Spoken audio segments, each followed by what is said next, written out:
Clara Bennett's knees hit the frozen platform hard enough to bruise bone. The train was gone. Silas Crawford was gone. And the first snow of winter was falling on her bare head because somewhere between Pittsburgh and Montana she'd lost her bonnet and hadn't even noticed. Lily screamed against her chest, hungry cold, sensing her mother's terror. "Hush now, baby girl." Clara's voice cracked. "Hush. Mama's gonna figure this out." But she had $17, no husband, and a town full of strangers who were already staring. God help us, she thought, because no one else will. Yeah, if you want to know what happens to Clara and baby Lily, subscribe and stay with me until the end. Comment your city below. I love seeing where this story travels. "Ma'am, you can't stay here." Clara looked up at the station master. Thin man, spectacles, uncomfortable expression. "I'm waiting for someone." "Silas Crawford." Her stomach dropped. "You know him." "Everyone knows him, ma'am." The station master wouldn't meet her eyes. "He left yesterday, took the stage to Oregon." "That's impossible. We're to be married. I have his letters." "He's gone." Lily wailed louder. Clara stood on shaking legs, her daughter pressed tight against her chest. "Where's the sheriff's office?" "Down Main Street." "But ma'am—" Clara didn't wait for him to finish.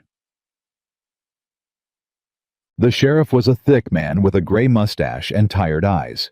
He looked up when Clara pushed through his door, took in her disheveled appearance, and sighed. "You're the mail-order bride." "I'm Clara Bennett. I understand Silas Crawford left something for me." Sheriff Tucker pulled an envelope from his desk. $20 and a letter. Clara tore it open. "Miss Bennett, our arrangement cannot proceed. Enclosed funds should cover your return journey. S. Crawford, $20. She'd sold her mother's wedding ring for that train ticket." "Ma'am, you all right?" "No." Clara folded the letter with steady hands. "I'm not all right, but I will be." She wouldn't cry. Not here. Not in front of this man. "Is there lodging in town?" "Silver Creek Inn, but—" The sheriff hesitated. "But what—" "Mrs. Harwell's particular about her guests." "Particular how?" He nodded at Lily. "She don't take kindly to babies. Or women without husbands." Clara's jaw tightened. "I see. There's a boarding house on Miller Street. Mrs. Garcia. She might—" "Thank you, Sheriff." She left before he could say more. Mrs. Garcia was a small woman with hard eyes and work-roughened hands. "You Crawford's bride?" "I was." "Word travels." Mrs. Garcia looked at Lily. "That your baby or your niece?" Clara was tired of lying. Tired of pretending. "My daughter." Mrs. Garcia studied her for a long moment. $2. One night. Gone by noon tomorrow." "Why only one night?" "Because by morning, Cordelia Whitmore will know you're here." Mrs. Garcia stepped aside to let her in.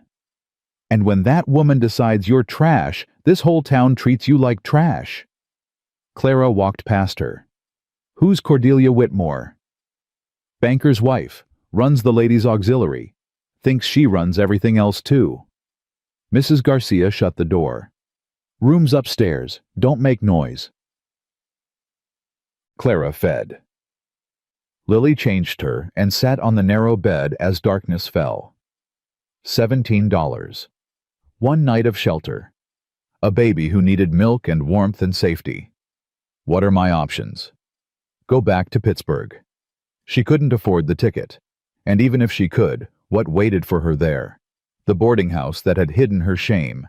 The factory where Thomas Aldridge's family still wielded power numb. She couldn't go back. Stay here. In a town where women like her were trash. Find work somewhere else. With what money? With what references? Lily gurgled in her arms, reaching up to touch Clara's face. "I know, baby girl." Clara kissed her daughter's palm. "I know. Mama will figure something out. She always did. She had to. Morning brought a note under her door. Cannot extend room. Please vacate by noon. M. Garcia. Clara found the landlady in the kitchen. You said noon. That was before Mrs. Whitmore visited. Mrs. Garcia wouldn't look at her. I'm sorry, I can't afford trouble. What did she say? That respectable establishments don't harbor women of loose morals. Clara's hands balled into fists. I'm not. I know what you're not. Mrs. Garcia finally met her eyes. I had a sister once. Same situation. Different town. I know. She pressed something into Clara's hand, a wrapped bundle. Bread and cheese. For the road. Clara stared at her. Why help me if you're throwing me out? Because I'm a coward. Mrs. Garcia's voice was bitter. Because I have a business to protect. Because this world punishes women for surviving and rewards men for running away. She opened the back door. Go, before someone sees. The cold hit Clara like a fist. She walked down Main Street with Lily bundled against her chest looking for work. Any work. The general store, not hiring. The restaurant, no positions available. The dress shop, try elsewhere. Each rejection was polite. Each one came with the same sliding glance at Lily, at Clara's bare ring finger, at the absence of a man beside her. By noon she had tried every business on Main Street. By noon she understood. This town had already decided what she was. Clara sat on a bench outside the church and watched the snow fall. Lily had finally stopped crying, exhausted into silence. Clara's arms ached from carrying her. Her feet were numb. Her stomach was hollow. Just a little longer, baby, she whispered. Mama just needs to think. But her mind was blank, empty as her pockets, cold as the wind cutting through her thin coat. This is how it ends, she thought. Frozen on a bench because a man I never met decided I wasn't worth the trouble. You planning to sit there till you freeze? Clara looked up. A man stood over her, tall, broad shoulders, dark hair under a battered Stetson, a few days of beard on a hard jaw, eyes gray as the winter sky, and just as cold. I'm fine. No, you ain't. He didn't crouch down to her level, didn't soften his voice. You're the woman Crawford left at the station. Does everyone in this town know my business? Pretty much. He crossed his arms. You got somewhere to go. That's none of your concern. It is if you freeze to death on church property. His voice was flat, impatient. I don't need a corpse complicating my Sunday mornings. Clara stared at him. Are you always this charming? Are you always this stubborn? Yes. Then we understand each other. He held out a hand. Elijah McAllister. I own a ranch outside town. Clara didn't take his hand. Good for you. His jaw tightened. Look, I ain't asking for your life story. I'm asking if you've got somewhere to sleep tonight. Why do you care? I don't. He dropped his hand. But my mother raised me not to leave women and babies to freeze. You want help or not? Lily chose that moment to cry a thin, hungry wail that cut through Clara's pride like a knife. She looked at her daughter, looked at this hard-faced stranger, looked at the empty street where no one else had stopped. What kind of help? I've got an empty cabin on my property. You can stay tonight.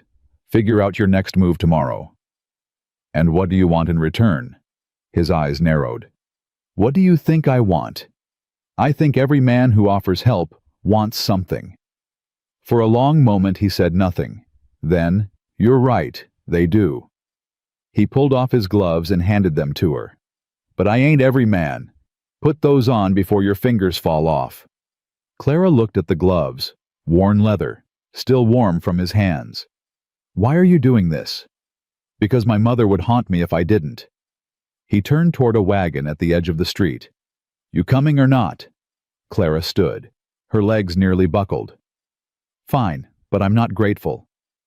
Didn't ask you to be. The wagon ride was silent. Eli, she refused to call him Mr. McAllister. It gave him too much power, kept his eyes on the road. Didn't make small talk, didn't ask questions, didn't offer comfort. Clara found it oddly refreshing. "How far is your ranch?" 5 miles. That's a long way from town. That's the point. Lily fussed in her arms. Clara bounced her gently humming under her breath. "She hungry?" Eli asked without looking over. "Probably." "There's food at the ranch." More silence. The horse's hooves crunched through the snow. "You don't talk much," Clara said finally. "Nope." "Any particular reason?" "Don't have much to say." "Or you're just bad at conversation." He glanced at her the first time he'd looked directly at her since the bench. "You always this prickly. You always this rude." "Yes." Despite everything, Clara almost smiled. "Then we understand each other." Something flickered in his gray eyes. Not warmth exactly, but not hostility either. "Cabin's got a stove," he said, turning back to the road. "Wood stacked outside. Should be provisions in the kitchen. And tomorrow you decide what you want to do. What if I want to stay?" He was quiet for a moment. "Then we'll talk about that tomorrow." The cabin was small, but solid. Eli carried her carpet bag inside, lit a fire in the stove, and stood awkwardly by the door. "Main house is up the hill. Mrs. Santos lives there. She cooks for the hands. If you need something tonight, she can help." "I won't need anything. Suit yourself." He put his hat back on. "I'll check on you in the morning." "You don't have to." "I know." He opened the door. "Do it anyway." He was gone before Clara could respond. She explored the cabin with Lily in her arms. One room with a table and 2 chairs. A small kitchen with a cast-iron stove. A bedroom with a narrow bed, and Clara's throat tightened a wooden crib in the corner. Why would a bachelor rancher have a baby's crib? None of your business, she told herself. You're here for one night. Don't get curious. But she was curious. She was always curious. It had gotten her into trouble before. Clara fed Lily from the provisions Eli had mentioned. Tinned milk bread, a jar of applesauce that looked homemade. She ate standing up, too tired to sit watching the fire throw shadows on the walls. Who is Elijah McAllister? A rancher who rescues stranded women. A lonely man looking for company. A predator with a gentle approach. She'd known men like the last kind. Smooth words and patient hands waiting for the right moment to strike. But Eli wasn't smooth. He was rough as sandpaper, rude, impatient, and he'd given her his gloves. Clara looked at them now, sitting on the table where she'd dropped them. Worn leather, practical, the kind of gloves a man earned, not bought. Stop it, she told herself. One act of kindness doesn't make him safe. Nothing made anyone safe. Morning came gray and cold. Clara woke to the sound of chopping wood outside. She rose, splashed water on her face, and peered through the frost-covered window. Eli was splitting logs behind the cabin, his breath fogging in the air. He worked with efficient, brutal strokes, no wasted movement, no pause for rest. He'd been at it a while, judging by the pile.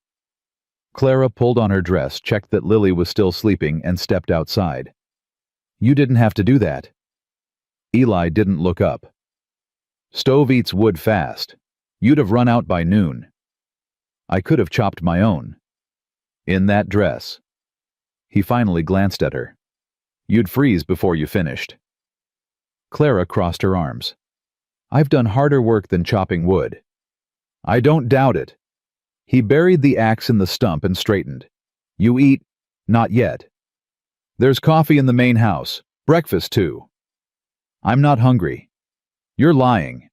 He pulled on his coat. Come on. Mrs. Santos makes good biscuits. I don't. You've got a baby to feed. His voice cut through her protest. That means you need to eat. Stop being stubborn and come get breakfast. Clara wanted to argue. Wanted to assert her independence, prove she didn't need his charity. But Lily would wake soon hungry and demanding, and Clara couldn't remember the last time she'd had a real meal. Fine. Good. He started walking. Try to keep up. The main house was warm and smelled like bacon. Mrs. Santos was a round woman with silver-streaked hair and shrewd dark eyes.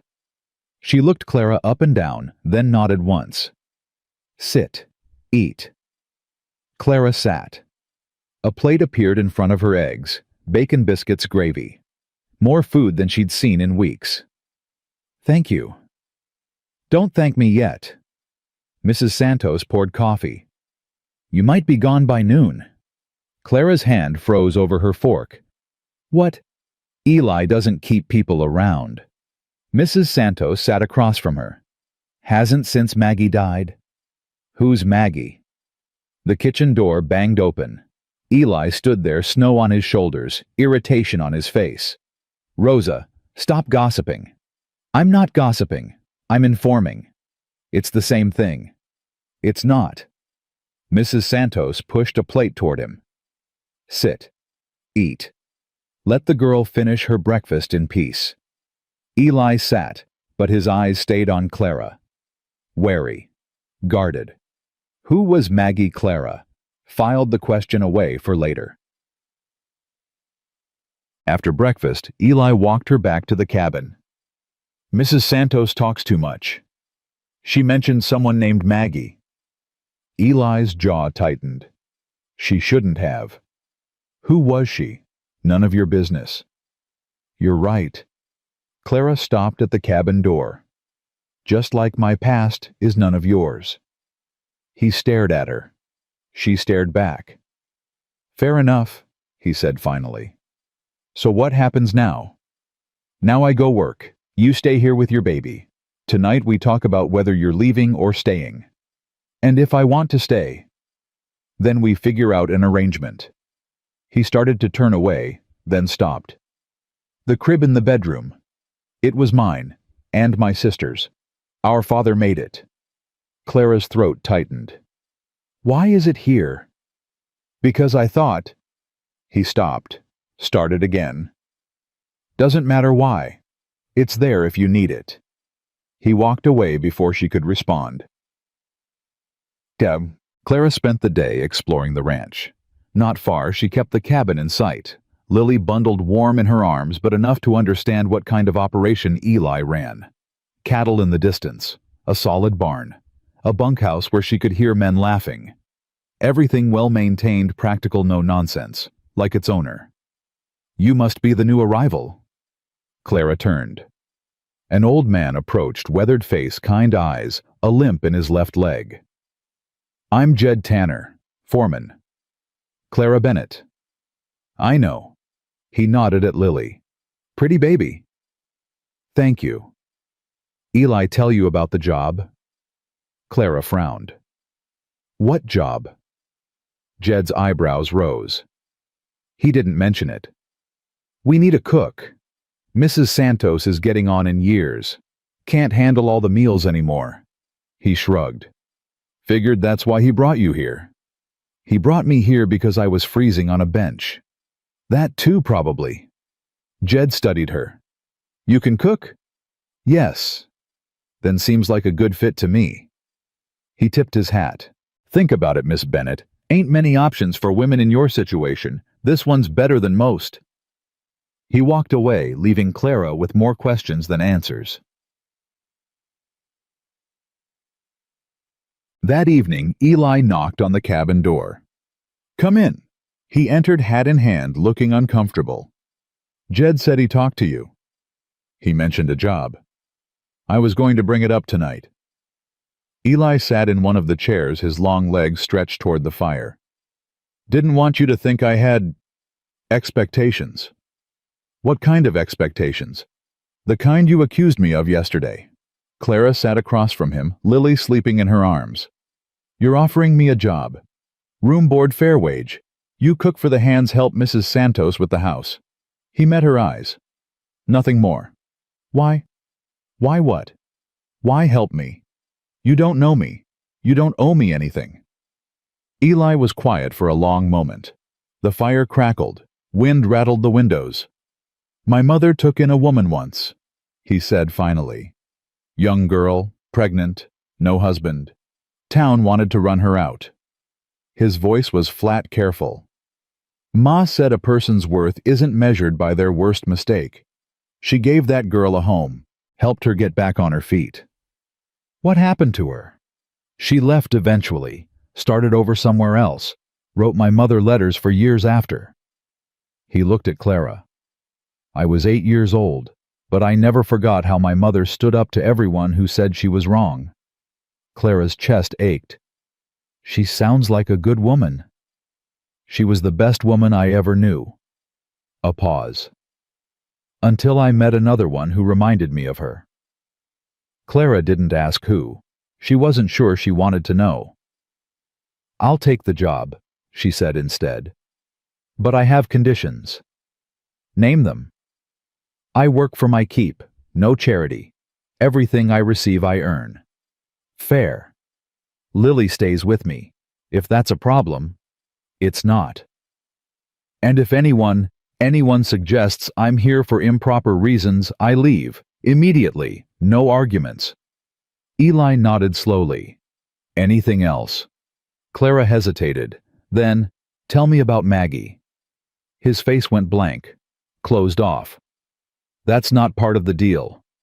"I'm not asking as part of the deal. I'm asking because I'm going to live here, work here, trust you with my daughter's safety." Clara leaned forward. "I need to know who you are, Eli McAllister. The real you. Not just the rancher who rescues stranded women." The silence stretched. Clara thought she'd pushed too far. Then Eli spoke. "Maggie Sullivan, rancher's daughter from the next county. We were engaged 3 years ago." His voice was rough. "She died 2 weeks before the wedding. Diphtheria. I'm sorry." "Don't be. You didn't know her." He stood abruptly. "I'll have Mrs. Santos prepare a room in the main house. You can move in tomorrow." Eli. "Get some sleep, Clara. Tomorrow's going to be busy." He was out the door before she could say another word. Clara lay awake that night, Lily warm beside her, the fire dying to embers. Eli McAllister had loved someone, lost someone, closed himself off from everyone since. "Until you," a voice whispered. "Until he saw you on that bench. No." Clara shut the thought down. He rescued her because of his mother. Because of old guilt and older promises. Not because she was special. She wasn't special. She was a woman with a baby and no options, taking whatever shelter she could find. "Don't make it more than it is," she told herself. "Don't be stupid again." But as she drifted toward sleep, she couldn't stop thinking about the crib in the corner. The one Eli's father had made. The one Eli had kept all these years. Who were you saving it for, she wondered. And why is it here in this cabin waiting for a baby you never expected to have? 1 week later, Clara had settled into life at Blackwater Ranch. She rose before dawn to start breakfast, fed the hands at 6, cleaned the kitchen, helped Mrs. Santos with laundry and mending, prepared dinner, fell into bed exhausted every night. It was hard work, harder than the factory in Pittsburgh, harder than the boarding house. But it was honest work, and for the first time in years Clara felt useful. The hands warmed to her quickly, mostly because of her cooking. "Miss Clara, these biscuits could make a man weep," Tommy Brennan said one morning, his young face earnest. "Then stop talking and eat," she replied, hiding her smile. Jed was gruffer but no less appreciative. "Haven't eaten this good since my wife passed. You keep cooking like this, we might not let you leave." Only Eli remained distant. He came to meals, ate in silence, and left without comment. When their paths crossed during the day, he was polite but brief. No more evening conversations. No more questions about her past or his. Clara told herself it was better this way. She almost believed it. The trouble came on a supply run. Clara had been at Blackwater 2 weeks when Mrs. Santos declared they needed provisions from town. You should go, the older woman said. Let people see you. Show them you're not hiding. Clara wanted to refuse, but Mrs. Santos was right. If she was going to build a life here, she couldn't hide forever. 2. The general store was quiet when Clara entered Lily in her arms. She moved through the aisles, selecting flour sugar coffee. Normal things. Safe things. Well, well. Clara's shoulders tensed. She knew that voice. Cordelia Whitmore stood behind her dressed in expensive black silk, her face arranged in false concern. Mrs. Whitmore, I heard you'd found employment. The word dripped with implication.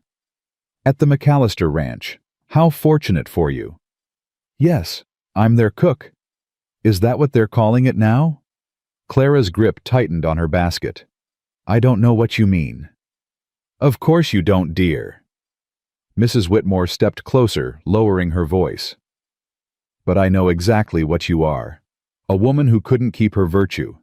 Who got caught with a bastard child. Who came west looking for some fool to support her. You don't know anything about me. I know enough. Mrs. Whitmore's smile was ice. I know your kind, and I know that Elijah McAllister is too decent a man to see through your act. My act. Playing the victim, the poor abandoned bride, the helpless mother. Mrs. Whitmore laughed softly. It's quite convincing, but I've seen women like you before. You attach yourselves to decent men, drain them dry, and move on to the next.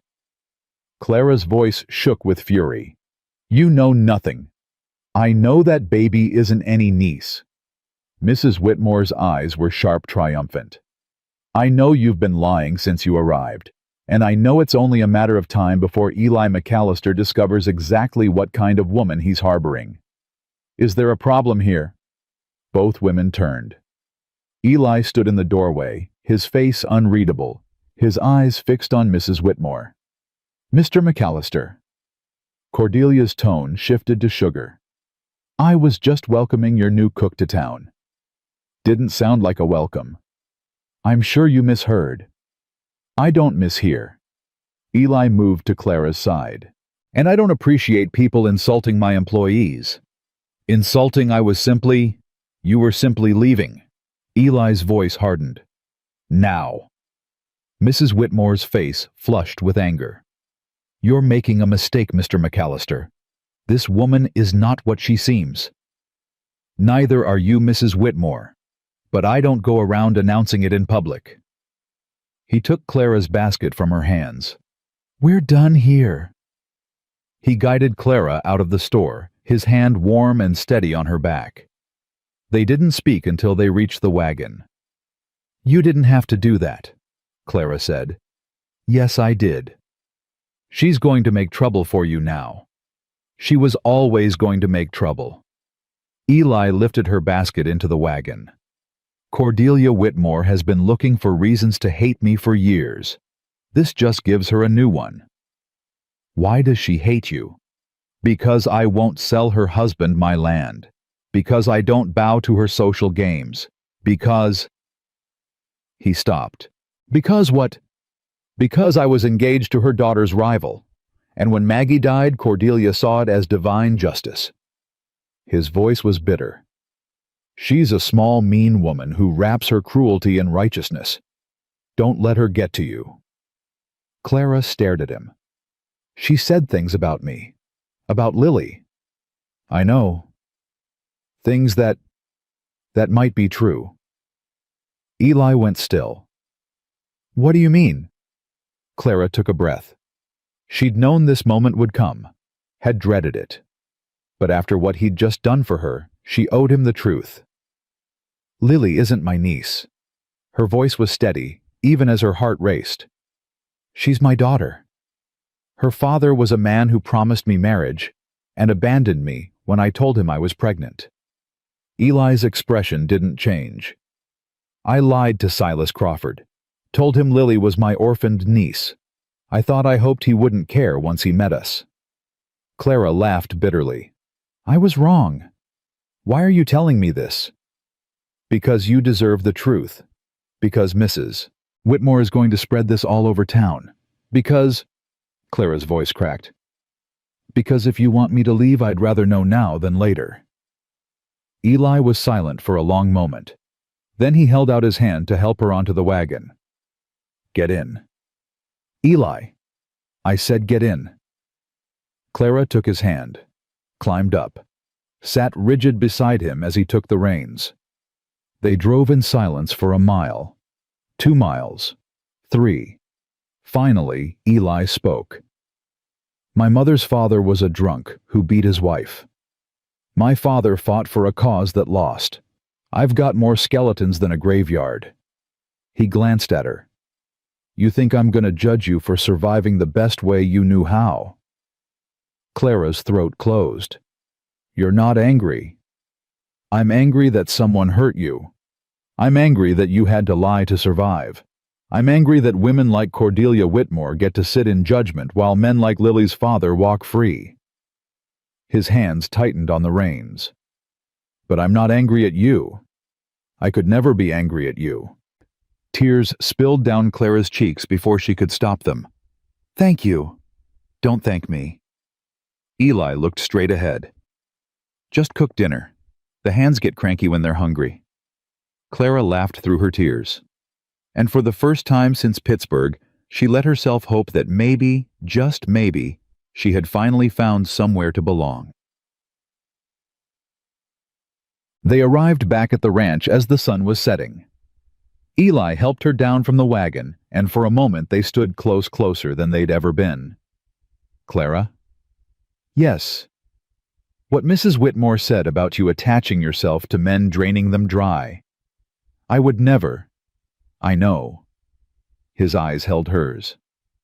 I knew that the moment I saw you on that bench ready to freeze rather than beg. You're not the kind of woman who takes. You're the kind who gives until there's nothing left.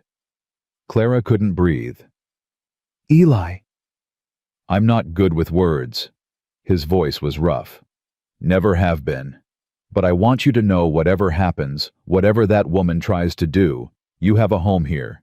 You and Lily, for as long as you want it. Why? You know why. He turned and walked toward the barn, leaving Clara standing in the snow, with her heart pounding and her mind spinning. She did know why. She'd known since he gave her his gloves on that frozen bench. The question was, what was she going to do about it? That night, Clara put Lily to bed and sat by the window watching the snowfall. She'd come to Montana looking for safety, security, a fresh start. She hadn't expected to find something more. A knock at her door made her jump. Miss Clara, Tommy's voice urgent. You better come quick.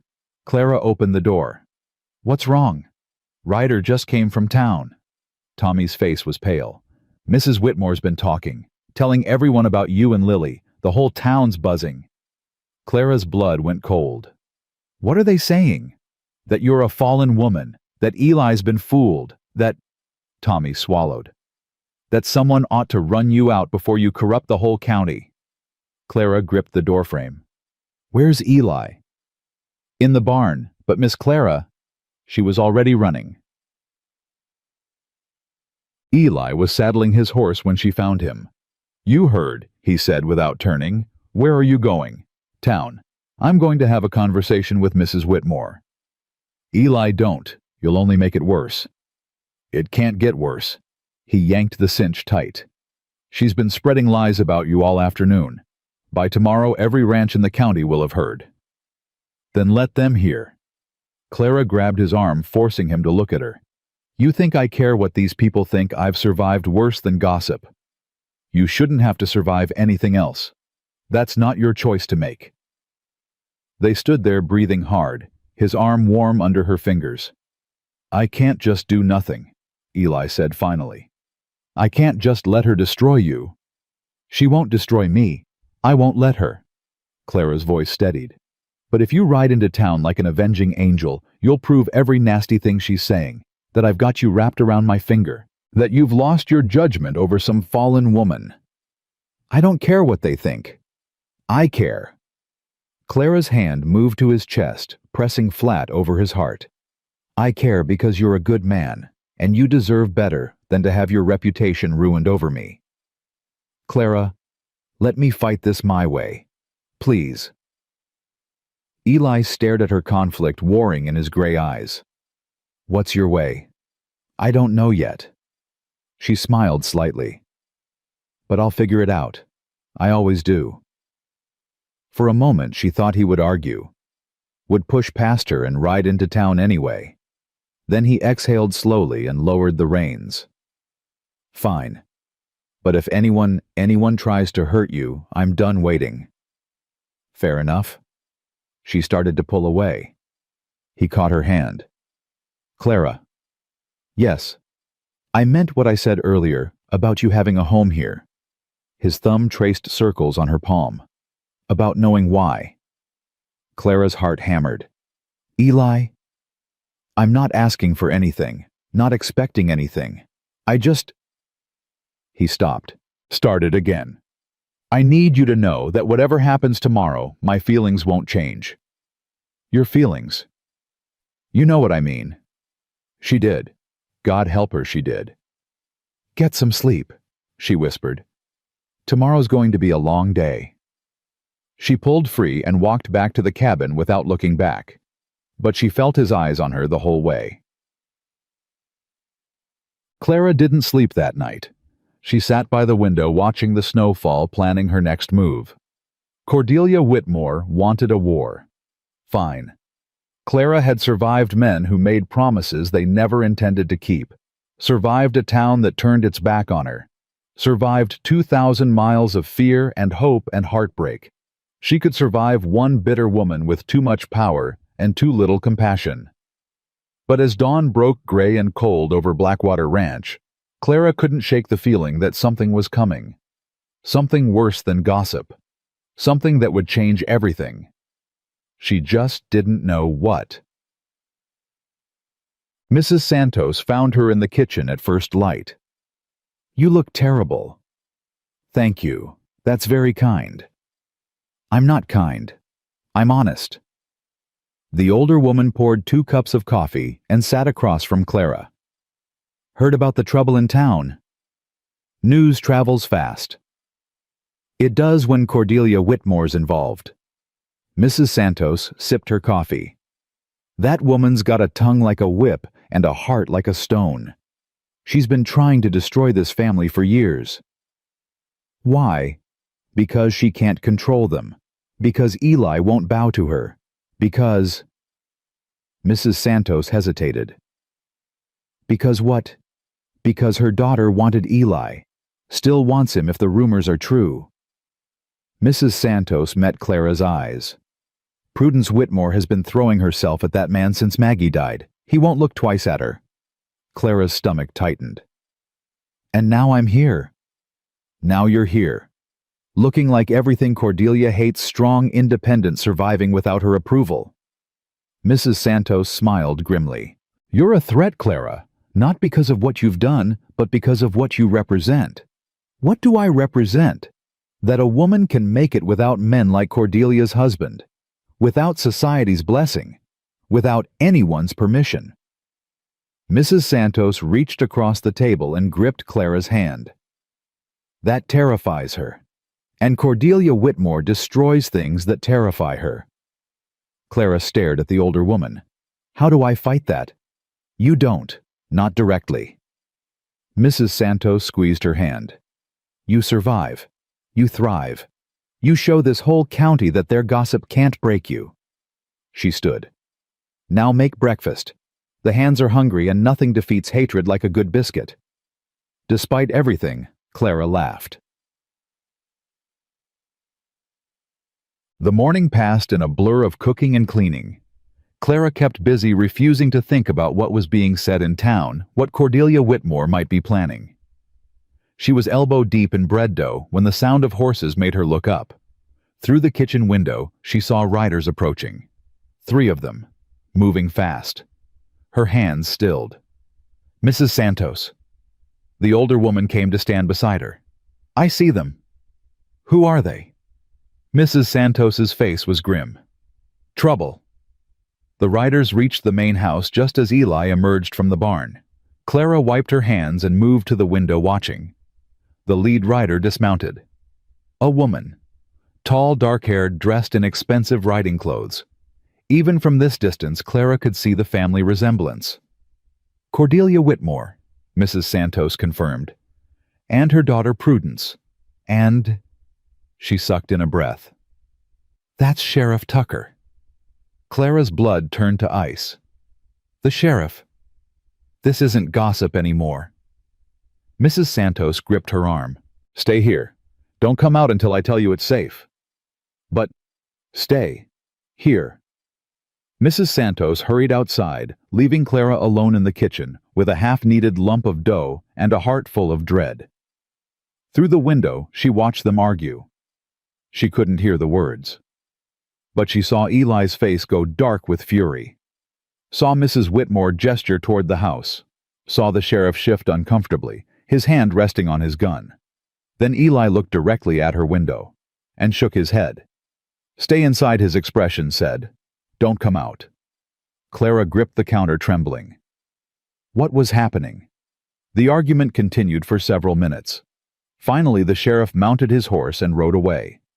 Mrs. Whitmore followed, but not before looking at the house with an expression of pure triumph. Prudence lingered, saying something to Eli that made his jaw clench. Then she too was gone. Eli stood alone in the yard, staring after them. When he finally came inside, his face was carved from stone. What happened? Clara demanded. What did she want? She's filing a complaint. Eli's voice was flat. Claims you're a vagrant and an unfit mother. She wants Lily taken away. The floor dropped out from under Clara's feet. No. The word came out strangled. No, she can't. She can try. Eli caught her arms as she swayed. Clara, look at me. Look at me. She looked. His gray eyes were fierce, determined. I won't let her take Lily. Do you hear me? I won't let her take either of you. How can you stop her? She has money influence. And I have something better. His grip tightened. I have the truth, and I have you.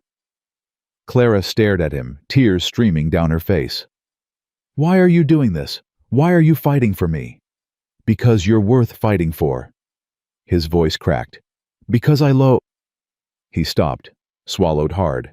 Because I'm not going to watch another good woman be destroyed while I stand by and do nothing.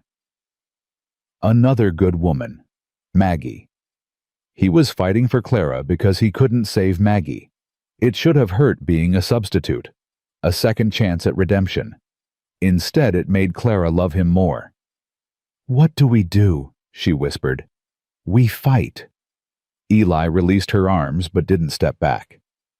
Together. Clara wiped her face with shaking hands. Together, she agreed. Outside, the wind picked up, driving snow against the windows. A storm was coming, and Clara had no idea if they would survive it. The next 3 days were the longest of Clara's life. She went through the motions, cooking, cleaning, caring for Lily, while her mind spun with worst-case scenarios. Every time she heard hoofbeats, her heart stopped. Every knock at the door made her clutch Lily tighter. Eli barely left the ranch. He canceled a cattle drive, postponed meetings, invented reasons to stay close to the main house. Clara knew he was watching over her, protecting her, and she didn't know whether to feel grateful or guilty. You can't put your whole life on hold for me, she told him on the third morning. I'm not putting anything on hold. You canceled the drive to Bozeman. Weather's bad anyway. Eli. He looked up from his coffee, his gray eyes weary. What do you want me to say, Clara?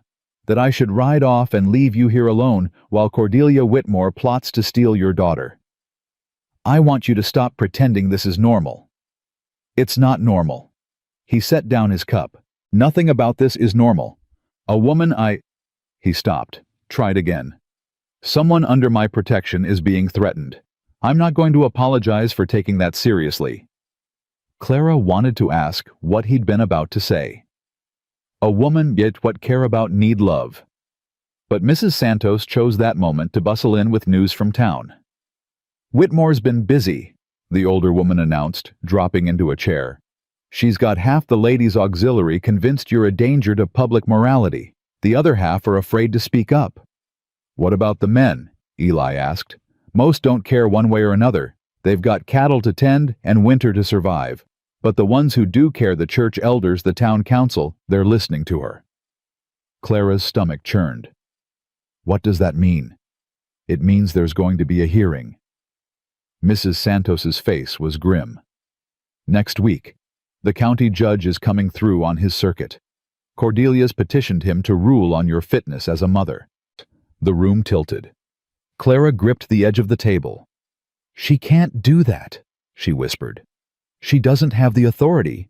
She's got money and connections. Out here, that's better than authority." Mrs. Santos reached across and squeezed her hand. "But it's not over yet. You've got friends, too." "Who?" "Doc Crane, for one. He delivered half the babies in this county, including Prudence Whitmore. He's not pleased about this nonsense." "That's one man against a whole town. One man with a good reputation is worth 10 with money." Mrs. Santos looked at Eli. "And you've got something else Cordelia doesn't have." "What's that?" "The truth." Eli nodded slowly. "Rosa's right. Cordelia's case is built on gossip and assumption. She doesn't have any real evidence that you're unfit." "She knows about Lily's father," Clara said. "She knows I lied about Lily being my niece." "So you made a mistake. You were desperate. Any judge worth his salt will understand that." "And if he doesn't," Eli's jaw tightened, "then we appeal. We fight. We do whatever it takes." Clara looked at him. This man who had pulled her from the cold, given her a home, stood beside her when everyone else turned away. "Why?" she asked softly. "Why are you doing all this? You know why. Say it." The words hung between them, heavy with meaning. Eli opened his mouth to answer, and the front door crashed open. Tommy Brennan stumbled in, snow-covered and breathless. "Boss, you need to come quick. There's trouble at the south pasture. Fence is down and cattle are scattering." Eli was on his feet instantly. "How bad?" "Bad. Storm brought down a whole section. We're losing head by the minute." Eli grabbed his coat, then hesitated, looking back at Clara. "Go," she said. "I'll be fine." "I don't want to leave you. Your ranch needs you. Go." He held her gaze for a long moment. Then he nodded once and was gone. Clara sat alone in the kitchen listening to the wind howl and wondered if she'd ever get to hear him say the words she needed to hear. The storm lasted 2 days. Clara spent them helping Mrs. Santos with household tasks, caring for Lily, and trying not to worry about Eli and the hands out in the brutal cold. When they finally straggled back, exhausted, frostbitten but alive, she had hot food and warm blankets waiting. "You're an angel," Tommy said through chattering teeth. "She's practical," Jed corrected. "Which is better?" Eli said nothing, but the look he gave her as she pressed a cup of coffee into his frozen hands spoke volumes. "How bad was it?" she asked quietly. "Lost 12 head. Could have been worse." He wrapped both hands around the cup. Would have been worse if Tommy hadn't spotted the break when he did. "You look terrible. Feel worse." But he almost smiled. "Missed your cooking. I saved you some stew." "Clara." He caught her wrist as she turned toward the stove. "I'm sorry I had to leave." "You had a ranch to save." "I had—" He stopped, glancing around at the hands gathered in the kitchen. "We should talk, later, when things settle." "Later?" she agreed, though her heart was racing. Later came sooner than expected. Clara was putting Lily to bed that night when she heard a knock at her door, a small room off the main house that Mrs. Santos had prepared for her. "Come in." Eli entered freshly washed and changed, his dark hair still damp. He looked 10 years younger without the frost and exhaustion weighing him down. "She asleep?" Clara nodded, tucking the blanket around Lily. Finally, the storm scared her. Scared all of us. He leaned against the doorframe watching her with those gray eyes. "You did good while we were gone. Rosa said you handled everything. I've handled worse. I know you have." He paused. "That's not what I came to talk about." Clara straightened, her pulse quickening. "Then what? The hearing. It's in 5 days." Her stomach dropped. "I know. We need to prepare. Figure out what Cordelia's going to say and how to counter it. Is that all you came to talk about?" Eli was silent for a moment. Then he pushed off the doorframe and moved closer. "No, it's not." He stopped an arm's length away, close enough that Clara could see the pulse beating in his throat. "3 days ago, you asked me why I'm doing all this. I didn't answer. You were interrupted? I was afraid." The admission seemed to cost him. "I've been afraid since the day I met you." Clara frowned. "Afraid of what?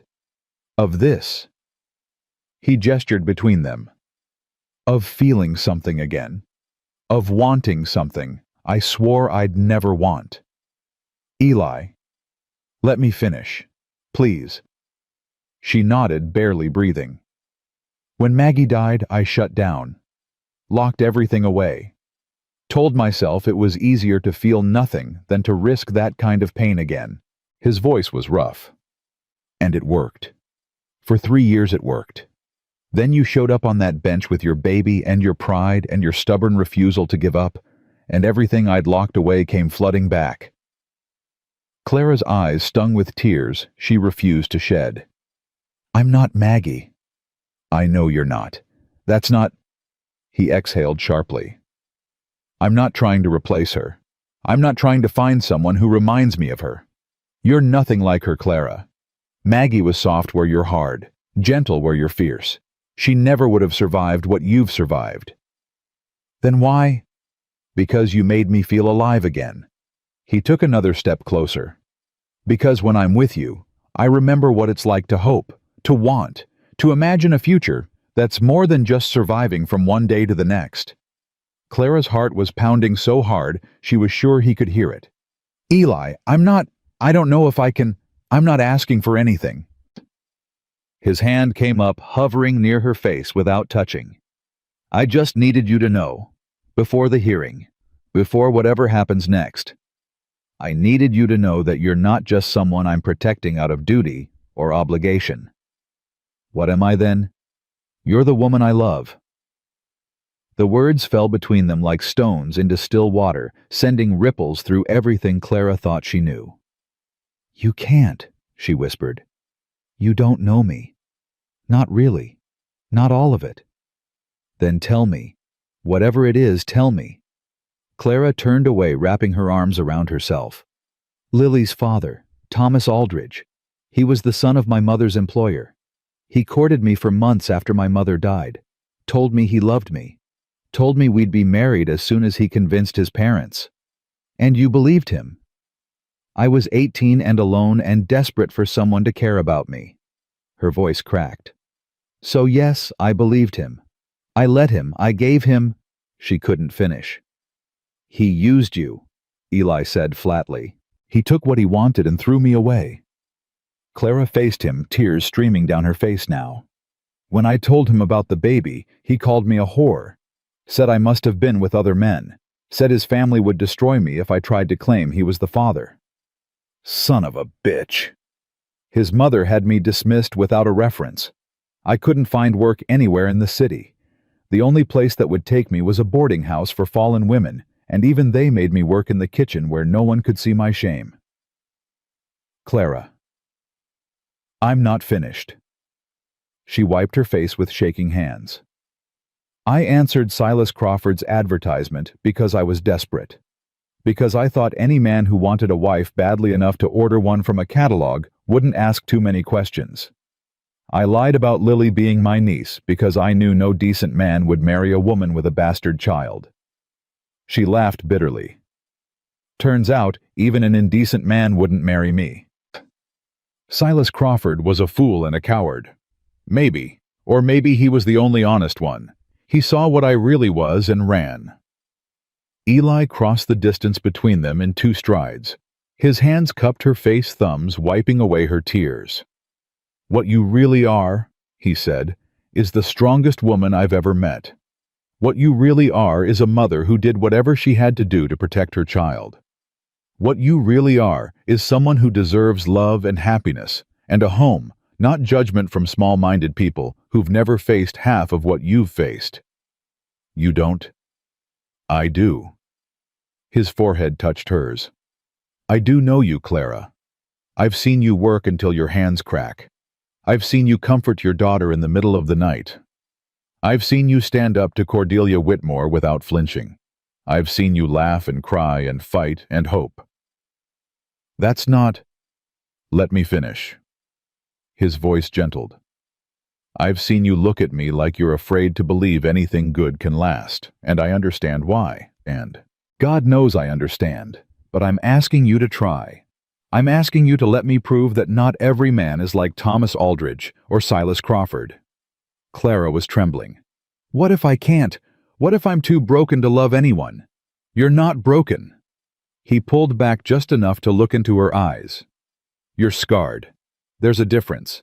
Scars mean you survived." She stared at him, this rough, quiet man who had given her shelter and safety and something she hadn't dared name until this moment. "I'm scared," she admitted. "So am I. What if Cordelia wins? What if they take Lily?" "They won't." "But what if they do? Then I'll fight for you. I'll sell this ranch if I have to. I'll hire every lawyer in the territory. Clara kissed him. It wasn't planned, wasn't calculated. One moment she was listening to him promise impossible things, and the next her mouth was on his, and nothing else mattered. He went still for half a heartbeat. Then his arms came around her, pulling her close, and he kissed her back with a desperation that matched her own. When they finally broke apart, both breathing hard, Eli rested his forehead against hers again. "Does this mean you believe me?" "It means I want to." Clara's voice was barely a whisper. "It means I'm going to try." "That's enough." He pressed a kiss to her forehead. "For now, that's enough." They stood there in the dim light of her small room, holding each other, while Lily slept peacefully in her crib, and the wind howled outside. Tomorrow they would plan for the hearing. Tomorrow they would face Cordelia Whitmore and all her venom. But tonight, just for tonight, Clara let herself believe that maybe, just maybe, she had finally found something worth fighting for. The next few days passed in a blur of preparation. Doc Crane came out to the ranch, a grizzled man in his 60s with kind eyes and a no-nonsense manner. He examined Lily thoroughly while Clara watched with barely concealed anxiety. "Healthy as a horse," he pronounced. "Well-fed, well-cared for. Whatever nonsense Cordelia's spouting about neglect is exactly that nonsense." "Will you testify?" Eli asked. "Already planning on it." Doc Crane snapped his bag closed. "I've known Cordelia Whitmore for 30 years. I delivered both her children. And I can tell you this. That woman has no business judging anyone else's fitness as a mother." Clara looked up sharply. "What do you mean?" Doc Crane and Eli exchanged a glance. "Tell her," Eli said. The doctor sighed. "It's not common knowledge, but Cordelia's son, her firstborn, wasn't born quite as respectably as she'd like people to think." Clara frowned. "I don't understand." Cordelia married Horace Whitmore in April of 1859. Their son was born in October of the same year. Doc Crane's expression was grim. "Now I'm no mathematician, but that's a mite short for a full-term baby." The implication hit Clara like a thunderbolt. She was pregnant before they married. She was indeed, and Horace Whitmore wasn't the father, not of the first one anyway. But he had money, and she had a problem, so they came to an arrangement. "How do you know this?" "Because I was the one who delivered the baby, and I was the one who kept my mouth shut when Cordelia asked me to." Doc Crane's jaw tightened. I've regretted that silence every day since. That woman has spent 40 years punishing other women for the same sin she committed, all while pretending to be pure as driven snow. Clara sank into a chair, her mind reeling. Why hasn't anyone exposed her? Because she's rich. Because her husband controls the bank. Because people are afraid of her. Eli's voice was hard. But not anymore. If she wants to drag your past into the open, we'll drag hers right alongside it. You can't. Clara shook her head. If you expose her, she'll retaliate. She'll destroy you both. Let her try. Eli, this isn't a game. She has power. So do we. He crouched down in front of her, taking her hands. The truth is power, Clara. And right now, we've got more of it than she does. Clara looked at Doc Crane. You'd really testify against her after keeping her secret all these years. I should have spoken up a long time ago.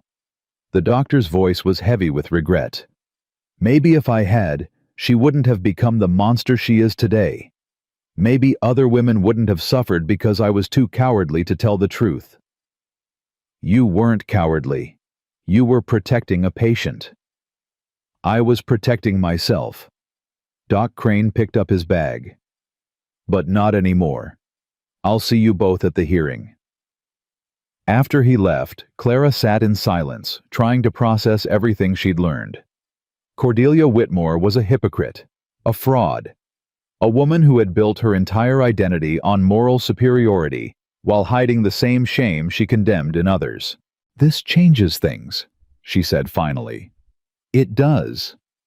She'll be humiliated if this comes out. She deserves to be humiliated. Clara looked at Eli.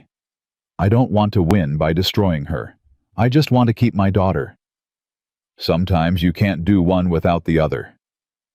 He sat beside her.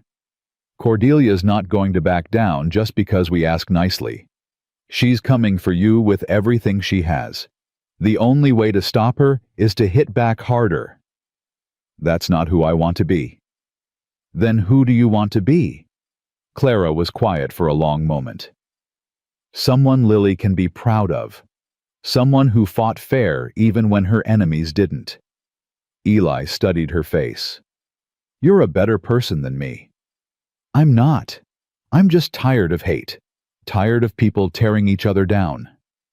She reached for his hand.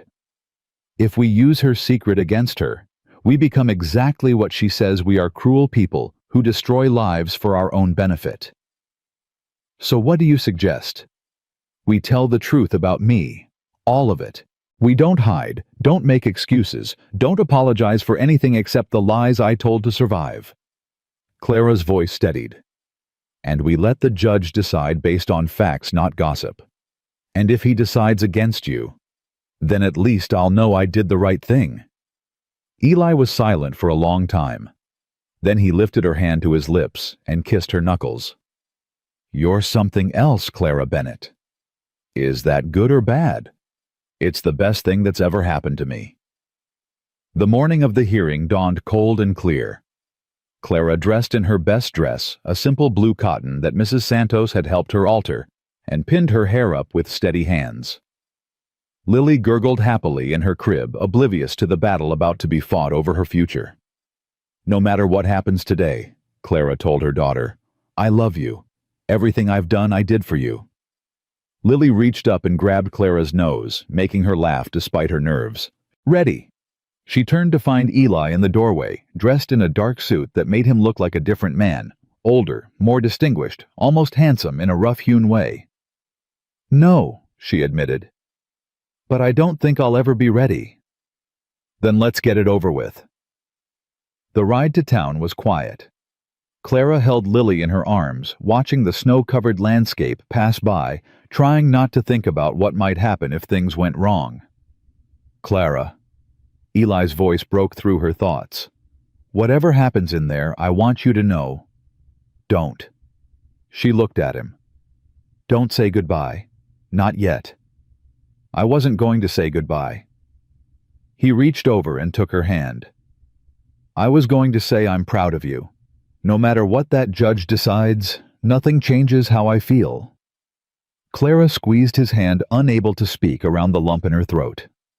The town square was crowded when they arrived, more people than Clara had ever seen in Silver Creek. Word of the hearing had spread apparently, and everyone wanted to watch the spectacle. Cordelia Whitmore stood on the courthouse steps, dressed in black silk, her daughter Prudence beside her. She smiled when she saw Clara, a cold, triumphant smile that made Clara's blood run cold. "Miss Bennet," Cordelia's voice carried across the square, "how brave of you to show your face." "Mrs. Whitmore," Clara kept her voice calm, "how brave of you to attack a woman and her child." Cordelia's smile faltered. "I'm not attacking anyone. I'm protecting this community from what? A mother who loves her daughter, a woman who works hard and causes no trouble." Clara took a step closer.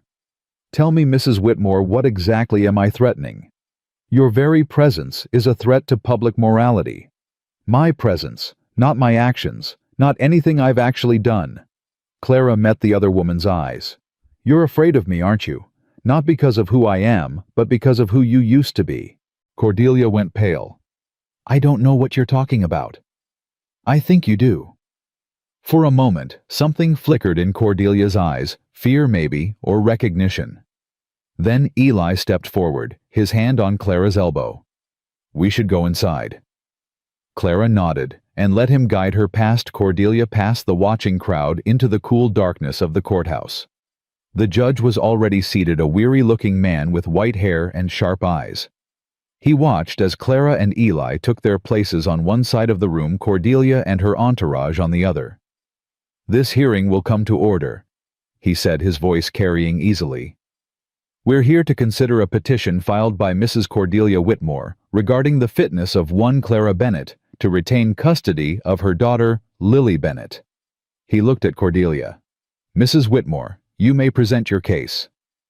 Cordelia rose, smoothing her skirts.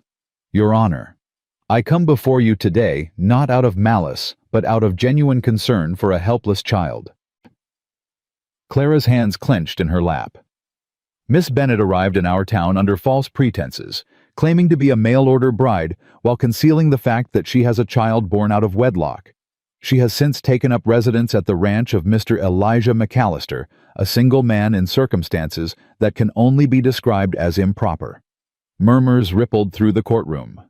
"Furthermore," Cordelia continued, "Miss Bennet has demonstrated a pattern of deception and moral failure that calls into question her ability to raise a child in a Christian manner. I ask this court to consider whether such a woman should be entrusted with the welfare of an innocent baby." She sat down, looking satisfied. The judge turned to Clara. "Miss Bennet, how do you respond?" Clara stood on legs that trembled only slightly. "Your Honor, everything Mrs. Whitmore said about my past is true." Gasps filled the room. Eli started to rise, but Clara shook her head. "I did have a child out of wedlock. I did lie about Lily being my niece. I did come to Montana, hoping to start over to give my daughter a chance at a better life." She paused, gathering her courage. "But I am not unfit to be her mother. I have worked every day since Lily was born to provide for her. I have kept her fed, clothed, and healthy, despite circumstances that would have broken most people. I have never neglected her, never harmed her, never done anything except love her with everything I have." Clara turned to look at Cordelia. "Mrs. Whitmore calls me a threat to public morality. But what is more moral, a woman who made a mistake and fought to survive, or a woman who sits in judgment of others while hiding her own sins?" Cordelia's face went white. "I won't expose your secrets, Mrs. Whitmore. I won't stoop to the tactics you've used against me. But I will say this: you have no right to decide who is fit to be a mother. None of us do. Only God can make that judgment, and I don't believe He condemns women for surviving the best way they know how." Clara faced the judge again. "Your Honor, I'm asking you to see past the gossip and the scandal. Look at my daughter. Look at how healthy she is, how happy. That's not the work of an unfit mother. That's the work of someone who would do anything to protect her child." She sat down, her heart pounding. For a long moment the courtroom was silent. Then Doc Crane stood up. "Your Honor, if I may." The judge nodded. "Dr. Crane, you may speak." Doc Crane walked to the front of the courtroom, his boots heavy on the wooden floor. He didn't look at Cordelia. He looked straight at the judge. "Your Honor, I've been the only doctor in Silver Creek for 32 years. I've delivered every baby born in this town since 1855. I've treated every illness, mended every broken bone, and closed the eyes of more people than I care to count." He paused, letting the weight of his words settle. "Yesterday I examined Lily Bennett. That child is healthy, well-nourished, and clearly loved. There is no evidence, none whatsoever, of neglect or mistreatment. Miss Bennett has done an exemplary job caring for her daughter under circumstances that would have defeated most women." "That's not what's at issue here," Cordelia interrupted. "The question is whether, Mrs. Whitmore, you will have your turn," the judge said sharply. "Continue, Dr. Crane." "Thank you, Your Honor." Doc Crane finally turned to look at Cordelia. "The question Mrs. Whitmore wants this court to consider is whether Miss Bennett's moral character makes her unfit to raise a child. She speaks of public morality, of Christian values, of protecting the innocent." His voice hardened. "But I wonder, Mrs. Whitmore, if you'd like this court to examine your own moral character with the same scrutiny." Cordelia's face went rigid. "How dare you?" "I dare because I've stayed silent too long." Doc Crane faced the judge again. "Your Honor, I have information relevant to this case. Information that speaks directly to Mrs. Whitmore's fitness to sit in judgment of other women." "This is outrageous!" Cordelia was on her feet. "Your Honor, Dr. Crane is attempting to deflect—" "Sit down, Mrs. Whitmore." The judge's voice was ice. "Dr. Crane, what information?" Clara's heart was pounding. She had asked them not to do this, had begged them to fight fair. But Doc Crane was already speaking. "In October of 1859, I delivered Mrs. Whitmore's first child, a boy, full term by all appearances. So Mrs. Whitmore married Mr. Horace Whitmore in April of that same year, 6 months before the birth."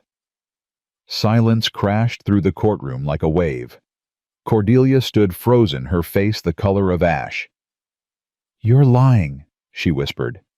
"I'm not lying, and you know it." Doc Crane's voice was weary. "I kept your secret for 40 years, Cordelia. Watched you destroy other women for the same sin you committed. Watched you preach morality while living a lie. You have no proof. I have my medical records, dated and signed. They show exactly when I first examined you, exactly how far along you were, exactly when that baby was born." Cordelia swayed on her feet. Prudence grabbed her arm, looking horrified. "Mother, is it true?" "Of course it's not true. This man is a liar and a—" "Mrs. Whitmore." The judge's voice cut through her protests. "I'm going to ask you directly. Were you with child before your marriage to Mr. Whitmore?" The courtroom held its breath. Cordelia's mouth opened, closed, opened again. That is, the circumstances were—" "A simple yes or no will suffice." Clara watched the other woman crumble. Watched 40 years of carefully constructed superiority collapse in an instant. She should have felt triumph, vindication. Instead, she felt only pity. "Yes," Cordelia whispered. "Yes, I was." The courtroom erupted. Clara stood pushing through the noise and walked toward Cordelia. Eli tried to stop her, but she shook him off. "Mrs. Whitmore?" Cordelia looked up, her eyes wild with humiliation and fury. "What do you want? Come to gloat? No." Clara's voice was quiet, meant only for the two of them. "I came to say I'm sorry." "Sorry?" "I didn't want this. I asked them not to expose you." Cordelia stared at her. "Why?" "Because I know what it's like to have your worst moment become public property. Because destroying you doesn't help me. Because—" Clara took a breath. "Because we're not so different, you and I. We both made mistakes. We both tried to survive. The only difference is, you had money to hide yours." Tears were streaming down Cordelia's face now. "You don't understand. If people knew, if they found out, they know now. And you're still standing." Clara reached out and touched the other woman's arm. "You can survive this. I did. I've been so cruel to you." "Yes, you have. Why are you being kind?" Clara thought about it.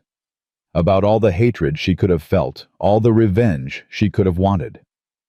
"Because someone was kind to me when I didn't deserve it," she said finally.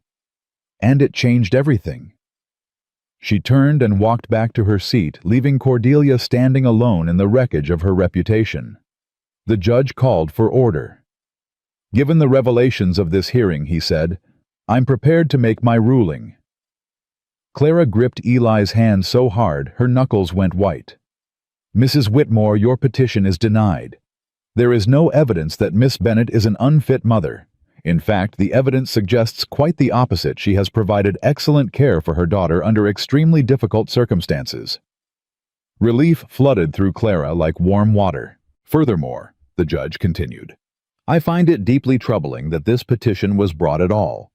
Mrs. Whitmore, you have used this court to persecute a woman whose only crime was surviving the same situation you once found yourself in. That is not justice. That is hypocrisy." Cordelia flinched as if struck. "Miss Bennet, you are free to go. Your daughter remains in your custody, and I will note for the record that any future attempts to question your fitness as a mother should be dismissed out of hand."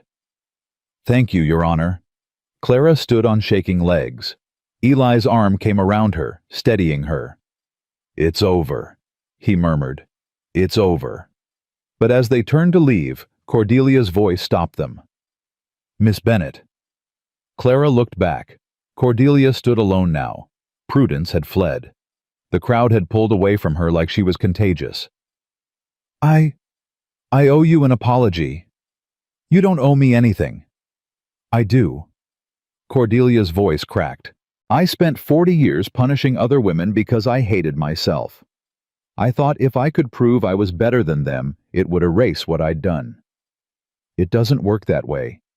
I know that now." Cordelia wiped her face with a trembling hand. "I don't expect you to forgive me. I don't deserve forgiveness. But I wanted you to know I'm going to withdraw from the Ladies' Auxiliary, from all of it. I'm going to stop." Clara studied her for a long moment. "That's a start." "It's all I have." "Then make it count." Clara turned and walked out of the courthouse, Eli beside her. Lily sleeping peacefully in her arms. The crowd parted to let them through. Some people nodded respectfully. Others looked away, ashamed of how they'd treated her. Clara didn't care about any of them. She was free. The ride back to the ranch was quiet, but it was a different kind of quiet than before. Lighter, easier. "You did something remarkable in there," Eli said finally. "I didn't do anything. Doc Crane."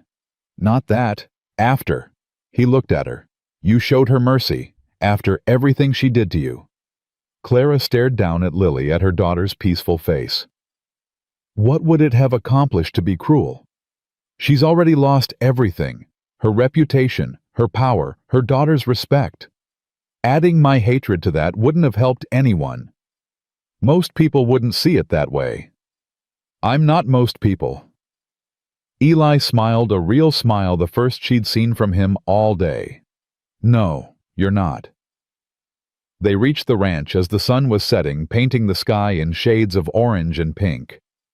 Mrs. Santos rushed out to meet them, her face anxious. "Well, what happened?" "We won," Eli said simply. Mrs. Santos burst into tears and pulled Clara into a fierce hug. "I knew it. I knew that witch wouldn't win. God is good." "God had help from Doc Crane," Clara said, laughing despite herself. "Same thing." Mrs. Santos released her and reached for Lily. "Let me take this little one. You two need to talk."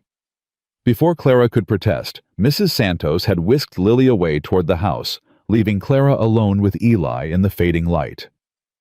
She's not subtle, Clara observed. Never has been. Eli took her hand. Walk with me. They walked in silence for a while, past the barn, past the bunkhouse, up a small hill that overlooked the valley. The ranch spread out below them, peaceful and prosperous. I've been thinking, Eli said. About what? About what happens now. Clara's heart stuttered. What do you mean? The hearing's over. Cordelia's defeated. You're free to do whatever you want. He turned to face her. The question is, what do you want? Clara looked at him. This man who had saved her, protected her, loved her without asking for anything in return. I want to stay, she said. Here, with you. As what? What do you mean? I mean, he took a breath. I mean, I don't want you to stay as my cook. I don't want you to stay as my employee. I want... What do you want, Eli? I want you to stay as my wife. The words hung in the air between them, glowing like embers. You're asking me to marry you.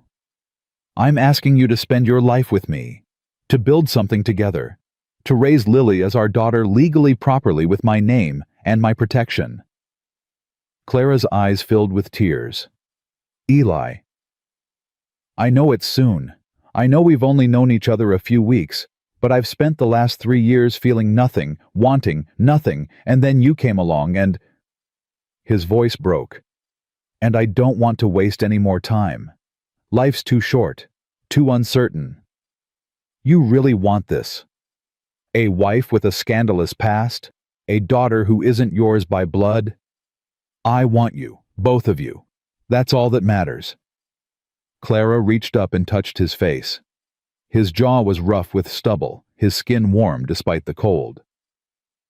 I don't have anything to give you, she whispered. No dowry, no family, no connections. You have yourself. That's more than enough. I'm difficult, stubborn.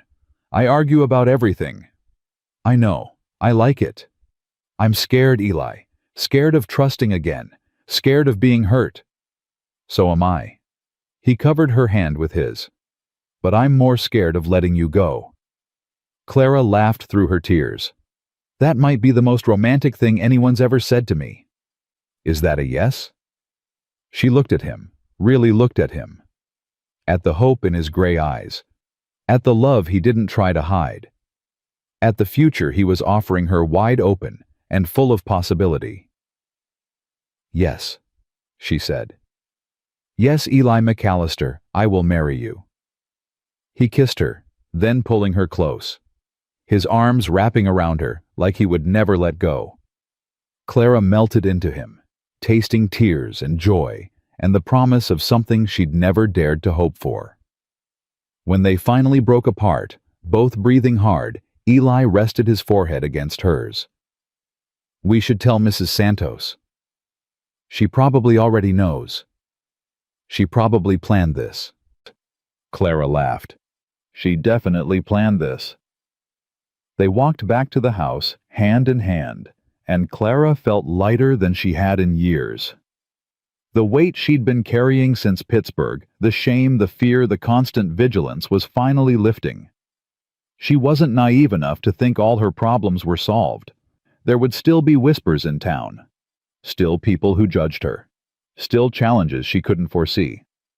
But she wouldn't face them alone. And that made all the difference. Mrs. Santos cried when they told her. Then she cried again. Then she started planning the wedding.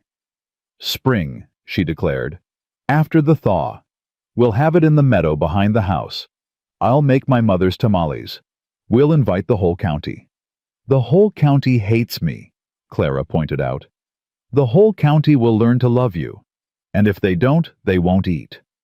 Clara couldn't argue with that logic. The weeks that followed were the happiest of Clara's life.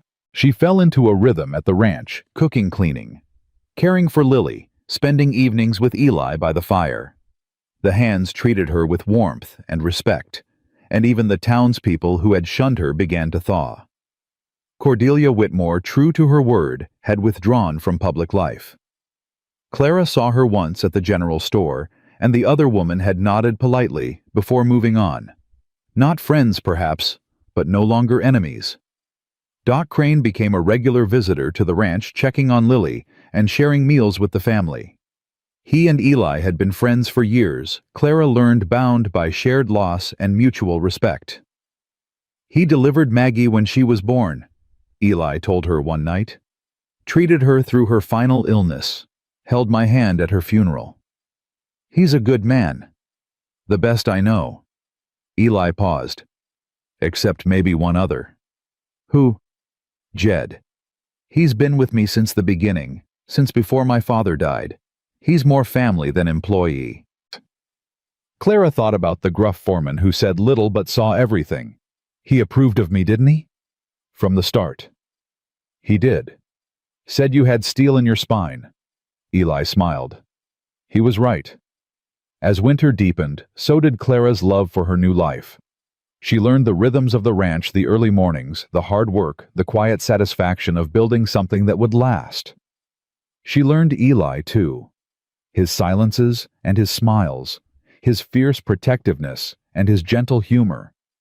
The way he held Lily like she was made of glass, the way he looked at Clara like she was the answer to a prayer he'd forgotten he'd made. She learned that love wasn't always grand gestures and passionate declarations. Sometimes it was a cup of coffee brought without asking, a hand on the small of her back, a laugh shared over burned biscuits. Sometimes love was simply showing up day after day, choosing the same person over and over again. One night in late January, Clara woke to find Eli's side of the bed empty. She found him on the porch, staring at the stars, his breath fogging in the cold air. "Couldn't sleep?" she asked, wrapping a blanket around her shoulders. "Bad dream." "About what?" He was quiet for a moment. "Maggie, the day she died." Clara moved to stand beside him, not touching, just present. "Tell me." I was holding her hand. She was burning up with fever, couldn't even recognize me by the end. But she kept saying my name, over and over, like she was looking for me. His voice cracked. I told her I was there. I told her I loved her. I told her to hold on, that the doctor was coming, that she was going to be fine. He exhaled shakily. She died believing I'd save her, and I couldn't. Eli. For 3 years I carried that guilt. Told myself I didn't deserve to be happy. Didn't deserve to love anyone again. He finally looked at her, his eyes bright with unshed tears.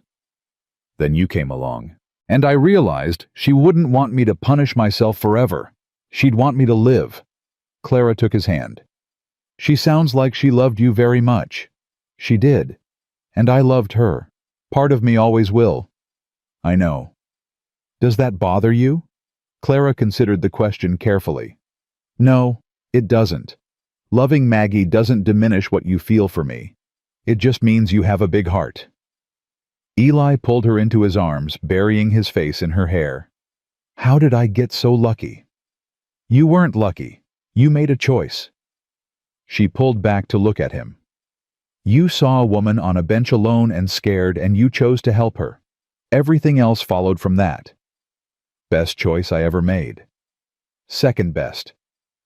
What was the first? Clara smiled. Asking me to marry you.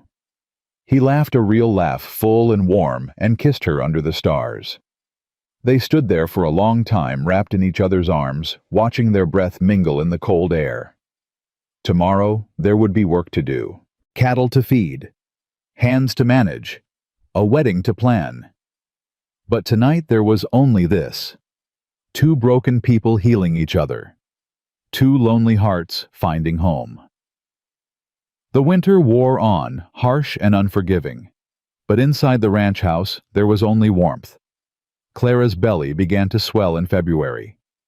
She didn't realize what it meant at first, attributed the nausea to something she'd eaten, the exhaustion to the demands of ranch life.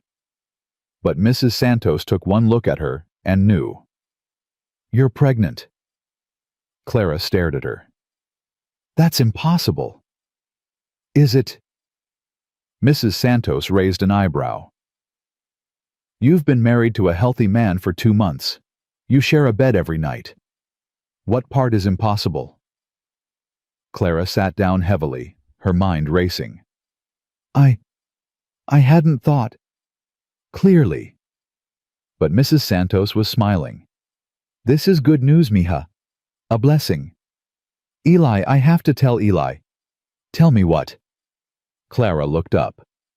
Eli stood in the kitchen doorway stomping snow off his boots. Tell me what? He repeated, concern creeping into his voice. Clara, what's wrong? Mrs. Santos slipped out of the room with suspicious speed. Nothing's wrong. Clara took a breath. I'm pregnant. Eli went very still. You're pregnant? Yes. We're going to have a baby. Yes. For a long moment, he didn't move. Didn't speak. Clara's heart began to pound with fear. Eli, please say something. He crossed the kitchen in 3 strides, lifted her out of her chair, and spun her around, laughing like a man half his age. We're having a baby, Rosa. Did you hear? We're having a baby? Mrs. Santos appeared in the doorway, tears streaming down her face. I heard, mijo. The whole county probably heard. Eli set Clara down, his hands framing her face. Are you happy? Are you? Happy doesn't begin to cover it. He kissed her long and deep. I never thought after Maggie, I never thought I'd have this. A wife, a family, a future. You have all of it now. I have everything now. He pulled her close, his hand settling protectively over her still flat stomach. I love you, he said. I love Lily. I'll love this baby. I'll love every child we ever have. I'll love you until my last breath and beyond. Clara buried her face in his chest, tears soaking through his shirt. I love you too, she whispered. More than I ever thought I could love anyone. They stood there in the kitchen, holding each other, while Mrs. Santos cried happy tears and Lily played on the floor, oblivious to the joy surrounding her. Outside, the snow continued to fall, but inside, there was only spring. The news of Clara's pregnancy spread through the ranch like wildfire. Tommy was the first to congratulate them, his young face bright with genuine joy. A baby! That's the best news we've had all winter, Miss Clara. Boss, you're gonna be a pa. I'm already a pa, Eli said, pulling Lily into his arms. This one's been mine since the day I brought her home. The words hit Clara like a wave of warmth. She'd heard him say it before, but somehow it meant more now in front of the hands, with another child growing inside her. Jed was quieter in his congratulations, but his handshake lasted longer than usual. Your mother would be proud, he told Eli. She always wanted grandchildren running around this place. She'd have loved Clara. She would have. Jed looked at Clara with something like respect. You're good for him. I wasn't sure at first, but I am now. What changed your mind? The way he laughs. Jed's weathered face softened. Haven't heard him laugh like that since before Maggie died. Figured anyone who could bring that back was worth keeping around. Clara didn't know what to say. She settled for squeezing Jed's arm and blinking back tears. The pregnancy changed things. Eli became impossibly protective, hovering over Clara like she might shatter at any moment. He insisted she stop carrying heavy pots. Insisted she rest in the afternoons. Insisted she let Mrs. Santos take over the more demanding kitchen tasks. I'm pregnant, not dying, Clara told him, after he tried to stop her from reaching for a high shelf. You're carrying my child. Our child. I'm not taking any chances. Eli women have been having babies since the beginning of time. We're remarkably sturdy. I don't care about other women. I care about you. His stubbornness was infuriating. It was also, Clara had to admit, deeply touching. Fine, she relented. But if you try to carry me up the stairs one more time, I'm sleeping in the barn. I was helping. You were being ridiculous. Same thing. Despite their bickering, or maybe because of it, their love deepened. Clara found herself reaching for Eli's hand without thinking. Found herself sharing thoughts she'd never spoken aloud. Found herself trusting in a way she'd thought impossible. "I didn't know it could be like this," she told him one night lying in the dark with her head on his chest. "Like what?" "Easy. Safe." She traced patterns on his skin. "I spent so long expecting the worst from everyone, waiting for the other shoe to drop. Now I catch myself being happy, and I have to remind myself it's allowed." Eli's arm tightened around her. "It's allowed. It's more than allowed." "I know. It's just hard to believe sometimes. What can I do to help you believe?" Clara thought about it. "Just keep being you. Keep showing up. Keep loving me even when I'm difficult." "That's easy. The difficult part is my favorite." She laughed and kissed him, and for a while they didn't talk at all. March brought the first signs of spring. The snow began to melt, revealing brown earth and the first stubborn shoots of green. The cattle grew restless, sensing the change in season. The hands worked longer hours preparing for calving season and the demands it would bring. Clara's wedding dress arrived from Denver, a gift from Eli's sister Hannah. The note attached was warm and welcoming. "Dear Clara," Hannah had written, "I can't wait to meet the woman who finally thawed my brother's frozen heart. This dress was our mother's.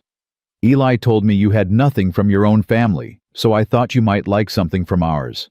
Welcome to the McAllisters. Love, Hannah." Clara held the dress, ivory silk, simple but elegant, and wept. "What's wrong?" Eli asked, alarmed by her tears.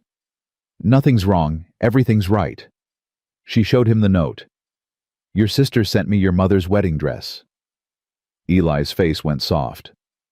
"Hannah, I can't wear this. It's too precious." "You can wear it. You should wear it." He touched the fabric gently. "Ma would have wanted you to. Hannah knows that." "But what if I ruin it? What if—" "Clara." He cupped her face in his hands. "You're going to be a McAllister. That means this dress is yours now. All of it, the history, the love, the family. It's yours." She couldn't speak, could only nod and cry and let him hold her. Hannah arrived a week before the wedding. She was smaller than Clara expected, with Eli's gray eyes and a warm smile that seemed permanently fixed on her face. She swept into the house like a spring breeze, hugging everyone in sight.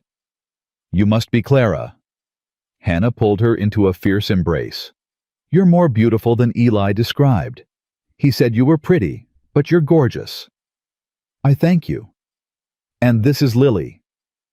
Hannah scooped up the toddler, who squealed with delight. "Oh, she's perfect.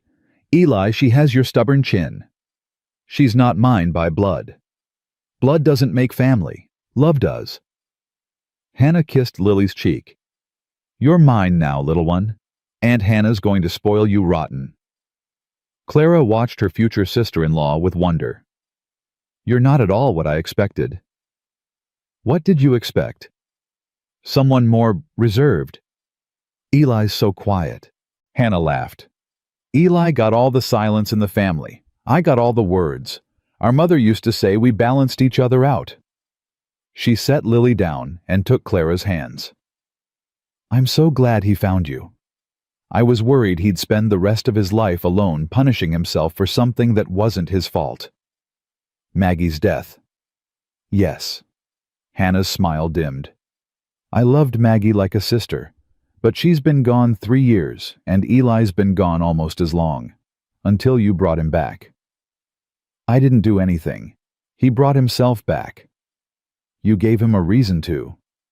Hannah squeezed her hands. "That's everything." The days before the wedding were a whirlwind of preparation. Mrs. Santos cooked enough food to feed an army. Hannah handled decorations and logistics. Clara tried to help, but everyone kept shooing her away. "Rest," Mrs. Santos insisted. "You're growing a baby. That's work enough." "But I feel useless." "You'll feel useful tomorrow when you walk down that aisle and make an honest man of my boss." Mrs. Santos pointed toward the stairs. "Go. Nap. That's an order." Clara went through she didn't nap. Instead, she sat in the room she shared with Eli, looking at her mother's wedding dress. Hannah's gift, and thinking about everything that had led her to this moment. A year ago, she'd been in Pittsburgh pregnant and terrified with no hope and fewer options. 6 months ago, she'd been on a train to Montana chasing a promise that turned out to be empty. 3 months ago, she'd been sitting on a frozen bench waiting to die when a rough-voiced cowboy had offered her his gloves. Now she was about to marry that cowboy, about to become a mother again, about to build a life she'd never dared to imagine. "Ma," she whispered to the empty room. "Pa, I wish you could see this. I wish you could meet him." There was no answer, of course. But Clara felt something, a warmth, a presence, a sense that somehow, somewhere they knew, and they were proud. The wedding day dawned clear and bright. Clara woke to find Eli's side of the bed empty, a note on his pillow. "Tradition says I can't see you before the ceremony. Hannah's rules, not mine. I'll be counting the minutes until you're my wife. E." Clara smiled and pressed the note to her heart. Getting ready took hours. Hannah did her hair, weaving wildflowers through her curls. Mrs. Santos helped her into the dress, fussing over every button and fold. Lily toddled around in a tiny white dress of her own, clearly pleased with all the attention. "You look beautiful," Hannah said, stepping back to survey her work. "Eli's going to faint." "He better not. I need him conscious to say his vows." "He'll manage, barely." Hannah kissed her cheek. "Welcome to the family, Clara. I always wanted a sister. You're getting one whether you like it or not." "I like it, very much." The ceremony was held in the meadow behind the house, just as Mrs. Santos had planned. It seemed like half the county had turned out ranchers and townsfolk, friends and neighbors, even a few people who had shunned Clara when she first arrived. She didn't care about any of them. She only cared about the man waiting at the end of the aisle. Eli looked transformed in his black suit. His dark hair tamed, his jaw clean-shaven for the first time since she'd known him. But his eyes were the same gray as storm clouds, warm as summer rain, and they never left her face as she walked toward him. "You're beautiful," he murmured when she reached him. "You're biased." "Doesn't make it less true." The Reverend cleared his throat. "Shall we begin?" The ceremony was simple and brief. Clara barely heard the words, something about love and commitment and the bonds of holy matrimony. All she could focus on was Eli's hand in hers, solid and warm and real. "Do you, Elijah McAllister, take this woman to be your lawfully wedded wife?" "I do." No hesitation, no doubt. "Do you, Clara Bennett, take this man to be your lawfully wedded husband?" "I do." "Then by the power vested in me, I pronounce you husband and wife." The Reverend smiled. "You may kiss the bride." Eli kissed her like they were alone, like there weren't 100 people watching. Clara forgot to be embarrassed, forgot to be proper, forgot everything except the feeling of his lips on hers, and the knowledge that this was forever. The crowd erupted in cheers. "Mrs. McAllister," Eli said against her mouth. "Mr. McAllister." "I like the sound of that." "So do I." The reception was a blur of congratulations and food and dancing. Clara's feet ached, her face hurt from smiling, but she'd never been happier. Even Cordelia Whitmore made an appearance, standing at the edge of the crowd, uncertain of her welcome. Clara noticed her, and after a moment's hesitation walked over. "Mrs. Whitmore, thank you for coming." Cordelia looked surprised. "I wasn't sure I should. After everything—" "The past is the past." Clara extended her hand. "We can start fresh if you're willing." Cordelia stared at her hand for a long moment. Then slowly she took it. "I don't deserve your kindness." "Maybe not. But I've learned that kindness isn't always about deserving." Clara squeezed her hand and released it. "There's food and dancing. You're welcome to stay." She walked away before Cordelia could respond, but she felt the other woman's eyes on her back, full of something that might have been gratitude. Or maybe hope. The dancing lasted until well past midnight. Clara swayed in Eli's arms, exhausted, but unwilling to stop. "We should go to bed," he murmured. "Not yet. I want to remember every moment of this." You'll have plenty of moments to remember. We have our whole lives. I know, but this one is special. She looked up at him. This is the moment everything changed. The moment I became yours. You were always mine, from the first day. You didn't know that then. Yes, I did. He kissed her forehead. I knew the second I saw you on that bench. I just needed time to admit it.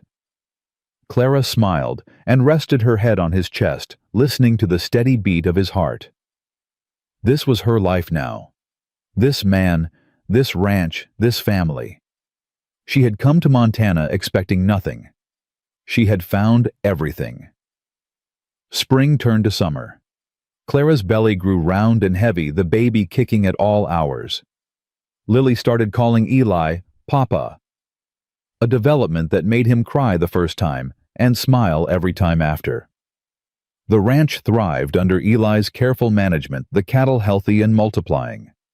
Life settled into a rhythm that felt as natural as breathing. But Clara had one more thing she needed to do. I want to write to him, she told Eli one evening.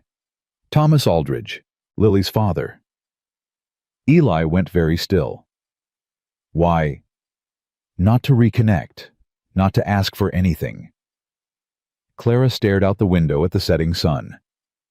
I just need him to know that he didn't destroy me, that his cruelty didn't win. You don't owe him anything, Clara. I know. This isn't about what I owe him. It's about what I owe myself. She turned to face her husband. I've been carrying his power over me for years. Every time I felt ashamed of Lily's origins, every time I flinched at the word bastard, he won a little more. I need to take that power back.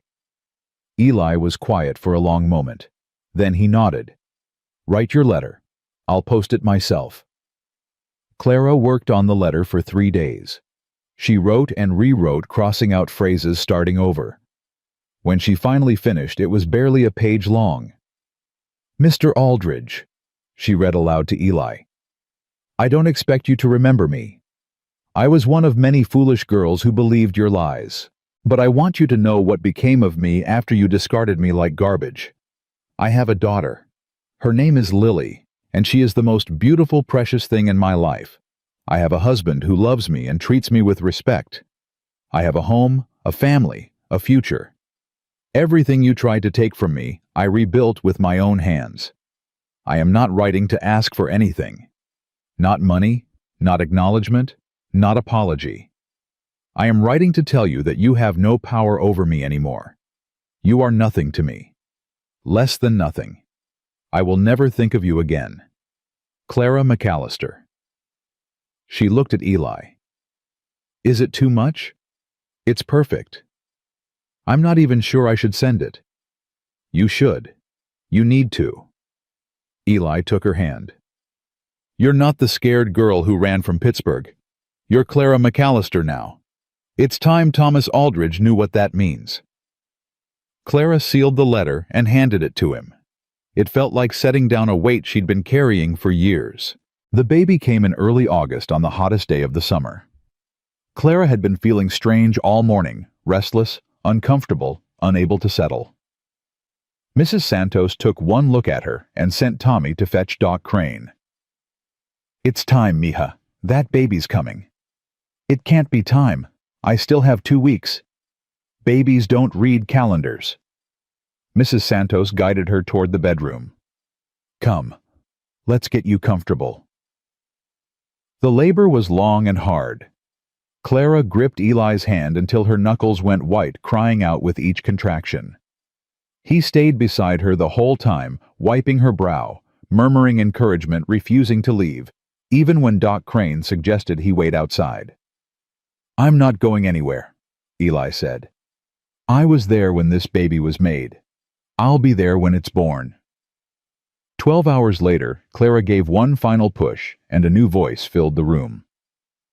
It's a boy, Doc Crane announced, holding up the squalling infant. A healthy, angry boy.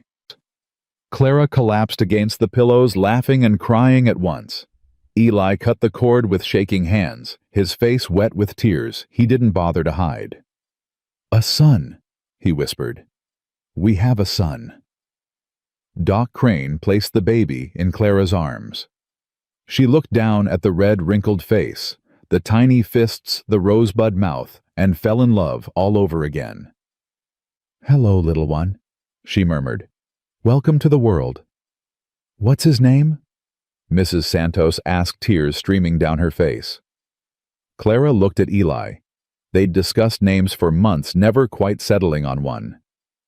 "James," Eli said softly, "after my father." "James McAllister." Clara tested the name. "It's perfect." Eli leaned down and kissed her forehead, then the baby's, then her lips. "Thank you," he said, his voice rough with emotion. "Thank you for my son, for my daughter, for my life.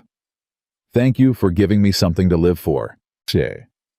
They stayed like that, the three of them, while the sun set outside and the ranch settled into evening quiet. A family, Clara thought. A real family. She'd spent so long believing she didn't deserve one. Now she knew better. Little James grew fast, a healthy, happy baby who rarely cried and always smiled. Lily adored him, hovering over his crib, bringing him toys, singing the songs Clara had taught her. She took her role as big sister, seriously glaring at anyone who got too close to her baby. "She's going to be a handful when she's older," Eli observed, watching Lily boss around a ranch hand 3 times her size. "She already is," Clara smiled. "I'm so proud of her. She gets it from you, that fire. She gets it from both of us." Clara leaned against him. "She's ours, Eli, in every way that matters." She always was. As autumn approached, bringing cooler weather and the promise of change, Clara found herself thinking about the future, not with fear as she once had, with hope.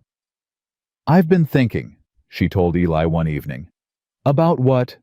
About the women who are where I was a year ago. Alone, scared, with no one to help them." She paused. "I want to do something for them."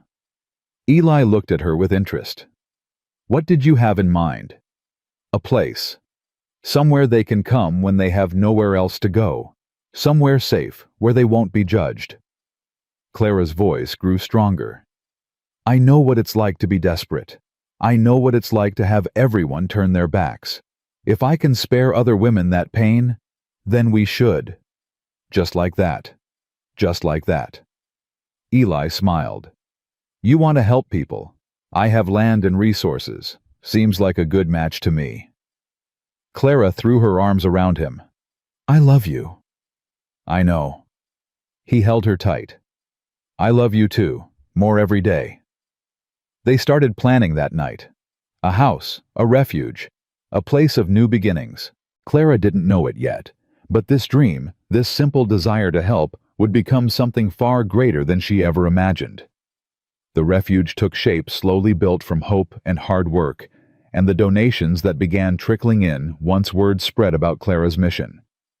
They called it Haven House. It started small, just an old cabin on the far edge of the McAllister property, renovated and expanded with Eli's money and the hands' labor. Clara spent every spare moment planning, organizing, preparing for the women who would eventually come. "You're working too hard," Eli told her one evening, finding her bent over lists and budgets at the kitchen table. "There's so much to do." "There always will be. That doesn't mean you have to do it all at once." He took the papers from her hands. "James is asking for you. So is Lily. So am I." Clara looked at her children. James crawling on the floor, Lily pretending to read a picture book nearby, and felt a pang of guilt. "You're right. I'm sorry." "Don't be sorry. Just come sit with us." Eli pulled her to her feet. "Haven House will still be there tomorrow. Right now your family needs you." She let him lead her to the couch, let herself sink into the warmth of his arms while the children played at their feet. "I just want to help them," she said quietly. "All those women out there alone and afraid. I know what that feels like." "I know you do," And you will help them. But you can't pour from an empty cup. Eli kissed her temple. Take care of yourself first. Everything else will follow. Clara nodded, but her mind was already racing ahead, planning, hoping, dreaming. The first woman arrived in October. Her name was Mary, barely 17, with a black eye and a belly swollen with child. She'd walked 3 miles from town after her father threw her out for bringing shame on the family. Clara found her on the porch of Haven House, shivering in a thin dress, her face streaked with tears. "Please," Mary whispered. "I heard this was a place for women like me, women with nowhere else to go." Clara opened her arms. "You're safe now," she said, holding the trembling girl. "You're home." Mary stayed for 6 months. Clara taught her to cook, to sew, to care for herself and her baby. When she finally left to marry a young farmer who didn't care about her past, she hugged Clara so hard they both cried. "You saved my life," Mary said. "No, you saved your own life. I just gave you a place to do it." More women followed. Some stayed for weeks, some for months. Some left to start new lives elsewhere. Some stayed in Silver Creek, finding work and acceptance in a community that was slowly learning to be kinder. Clara helped them all, listened to their stories, shared her own. Showed them by example that the worst moments of your life didn't have to define you. "You're remarkable," Hannah told her during one of her visits. "Do you know that what you're building here, it's changing everything?" "I'm not remarkable. I'm just doing what someone should have done for me." "That's what makes it remarkable." Hannah squeezed her hand. "Most people who suffer want the world to suffer with them. You want to make sure no one else has to feel what you felt. That's rare, Clara. That's beautiful." Clara didn't know what to say. She'd never thought of herself as beautiful or remarkable or any of the things Hannah described. She was just a woman who remembered what it felt like to have no one, and who was determined to make sure other women never felt that alone. 5 years passed. 5 years of growth and change, of joy and sorrow, of building something that mattered. Haven House expanded twice, adding new cabins, a small schoolroom, a chapel where women could pray or simply sit in silence. Doc Crane came by weekly to check on the residents. Mrs. Santos cooked enormous meals that fed everyone, and then some. The ranch hands helped with repairs and maintenance, grumbling good-naturedly about all the extra work. Clara watched it all with wonder, hardly believing this was her life. "Mama, look." She turned to see Lily, 6 years old now, all long legs and wild hair, racing toward her with something clutched in her hands. "What have you got there, sweetheart?" "A bird. I found it by the barn. Its wing is hurt." Clara knelt down to examine the small creature. A sparrow, barely alive, its wing bent at an awkward angle. "Can we fix it?" Lily's eyes were wide with hope. "Can we make it better?" Clara thought about all the broken things she'd seen in her life. All the broken people.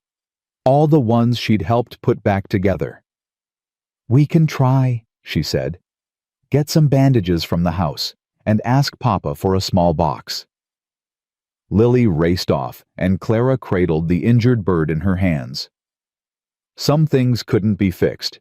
She knew that. Some wounds were too deep. Some damage too severe. But you had to try. You always had to try. James found her later sitting on the porch with the bandaged sparrow in a box beside her. "What's that?" "A patient." Clara pulled her son onto her lap. At 3 years old, he was all sturdy limbs and serious gray eyes, his father's eyes. Lily found an injured bird. "Will it live?" "I don't know. But we're going to take care of it and hope for the best."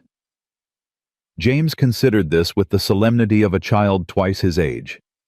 "That's what you do, isn't it, Mama? Take care of broken things." Clara's throat tightened. "I suppose it is." "Is that why all those ladies live in the other house, because they're broken?" "They're not broken, sweetheart. They're just hurt. And sometimes when people are hurt, they need a safe place to heal." "Like the bird." "Yes, exactly like the bird." James nodded, apparently satisfied. "I want to help too." When I'm bigger. You will, baby. You already do just by being kind. She held him close, breathing in the smell of sunshine and hay that always clung to his hair. This was why she did it. Not just for the women who came to Haven House, but for her children. So they would grow up knowing that compassion mattered. That kindness counted. That the measure of a person wasn't what they had, but what they gave. Clara. She looked up to find Eli walking toward her, a letter in his hand. His expression was strange, somewhere between shock and disbelief. What is it? This came for you. He held out the letter. From Pittsburgh. Clara's heart stopped. She hadn't thought about Pittsburgh in years. Hadn't thought about Thomas Aldridge or the life she'd left behind. That chapter was closed, finished, irrelevant to the woman she'd become. But apparently Pittsburgh hadn't forgotten her. She took the letter with trembling hands and opened it. The handwriting was unfamiliar, cramped, and formal. Dear Mrs. McAllister, she read aloud, I am writing on behalf of your late father-in-law, Mr. Aldridge Sr., who passed away last month. In reviewing his personal effects, we discovered a sealed letter addressed to you, along with instructions that it be delivered upon his death. The enclosed document is that letter. Please accept our condolences for any distress this communication may cause. Sincerely, Harold Whitfield, Attorney at Law. Clara stared at the second envelope enclosed with the first. Her name was written on it in an old man's shaky hand. You don't have to read it, Eli said quietly. Yes, I do. She opened it. Miss Bennett, the letter began. I know you have no reason to trust anything bearing the Aldridge name. I know my son treated you with cruelty and cowardice that I cannot excuse or explain. I am writing because I am dying and I find I cannot go to my grave without attempting to make amends. I knew about you. I knew about the child. I knew what Thomas did, and I said nothing. I told myself it wasn't my concern that you were just another foolish girl who should have known better. I was wrong. I was a coward, just like my son. The difference is, I've had years to regret my cowardice, while Thomas has never shown an ounce of remorse. I cannot give you back the years you lost. I cannot undo the pain my family caused you. But I can offer you this. Enclosed is a bank draft for $5,000. It is not payment for your silence or your forgiveness.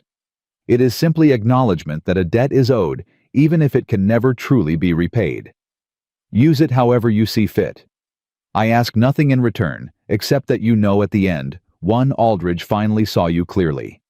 You deserved better than we gave you. I hope you found it. With deepest regret, William Aldridge. Clara read the letter twice. Then she looked at the bank draft. $5,000. More money than she'd ever seen in her life. Clara, Eli's voice was worried. What does it say? Wordlessly, she handed him the letter. She watched his face as he read the confusion, the anger, the gradual softening into something like understanding. His father, Eli said finally. Thomas's father. He knew. The whole time he knew what his son did to me. And he did nothing. Until now. Clara took the bank draft, staring at it.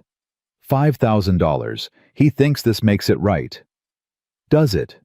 Clara thought about it. Thought about all the years of shame and struggle. Thought about the nights she'd cried herself to sleep alone and afraid. Thought about the woman she'd become despite everything they'd put her through. No, she said slowly. Nothing can make it right. But this, she held up the draft. This can make something good. What do you mean? Clara smiled the first real smile since she'd opened the letter. I mean, Haven House just got an expansion fund. The new wing opened the following spring. It was called the Aldridge Wing, though Clara never explained to anyone why. She simply said a donor wished to remain anonymous. Let him be remembered for something good, she told Eli. Even if he doesn't deserve it. You're more forgiving than I would be. I'm not forgiving. I'm practical. Clara watched the women moving into the new quarters. More space, more beds, more hope. Holding on to anger only hurts me. This way, I turn his guilt into something that helps people. That's a very Clara way of looking at it. It's the only way I know. Lily's bird survived. Clara released it on a warm April morning, watching it flutter uncertainly before finally taking flight. Lily cheered, jumping up and down with excitement. "It's flying, Mama, look." "I see, sweetheart. I see." The sparrow circled once, twice, then disappeared into the bright blue sky. Clara thought about all the women who'd passed through Haven House over the years, all the ones who'd arrived broken and left whole, all the ones who'd found the courage to spread their wings and fly. That was her legacy, not the buildings or the money or the programs. The women, the lives, the hope. On Lily's 10th birthday, Clara sat her down for a conversation she'd been dreading for years. "There's something I need to tell you," she began. "About your father." Lily looked at her with those clear green eyes, Clara's eyes, and waited. "Eli is your papa in every way that matters. He loves you, he raised you, he would do anything for you. But he's not—" Clara took a breath. "He's not the man who gave you life." "I know, Mama." Clara blinked. "You know, I'm not stupid." Lily's voice was matter-of-fact. "I can count. You married Papa when I was almost 1, and people talk." "What do people say? That I'm not really a McAllister, that I'm—" Lily hesitated. "That I'm a bastard." The word hit Clara like a physical blow. "Who said that to you?" "Some kids at school, a while ago." Lily shrugged, but Clara could see the hurt beneath the bravado. "I told them to mind their own business." "Oh, sweetheart." Clara pulled her daughter close. "I'm so sorry. I never wanted you to hear that word." "It's just a word, Mama. It doesn't change who I am." Clara pulled back to look at her daughter, this fierce, brave girl who had survived so much without even knowing it. "No, it doesn't. You are Lily McAllister, daughter of Eli, and Clara McAllister, sister of James and Sarah." She'd had another daughter 2 years prior, a golden-haired angel they'd named after Eli's mother. "You are loved and wanted and precious beyond measure." "I know," Lily smiled. "You tell me every day." "And I'll keep telling you every day until I'm old and gray and you're tired of hearing it." "I'll never be tired of hearing it." Clara hugged her again, holding on longer than necessary. Some hurts never fully healed. Some words left scars that faded but never disappeared. But love was stronger than words, stronger than hurt, stronger than anything. Clara had learned that the hard way. Now she made sure her children learned it too. The letter from Thomas Aldridge came on a Tuesday in September. Clara didn't recognize the handwriting at first. It had been so long since she'd thought about him. But when she saw the return address, her blood ran cold. "What is it?" Eli asked, seeing her face. "It's from him, Thomas." Eli's expression hardened. "Throw it away." "I can't." "Why not?" "Because—" Clara stared at the envelope. "Because I need to know what he wants." "He can't have anything. He lost that right years ago." "I know. But I still need to read it." She opened the letter with steady hands.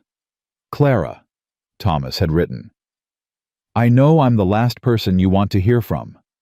I know I have no right to contact you after everything I did. But I recently learned about Haven House and about the work you're doing there. I wanted you to know that I'm proud of you." That's a strange thing to say, isn't it? I have no claim on you, no right to pride in your accomplishments.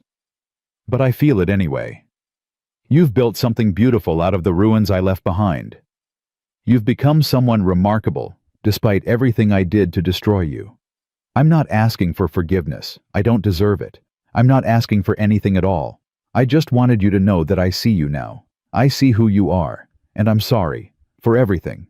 Thomas. Clara read the letter 3 times. Then she walked to the fireplace and threw it in. "What did it say?"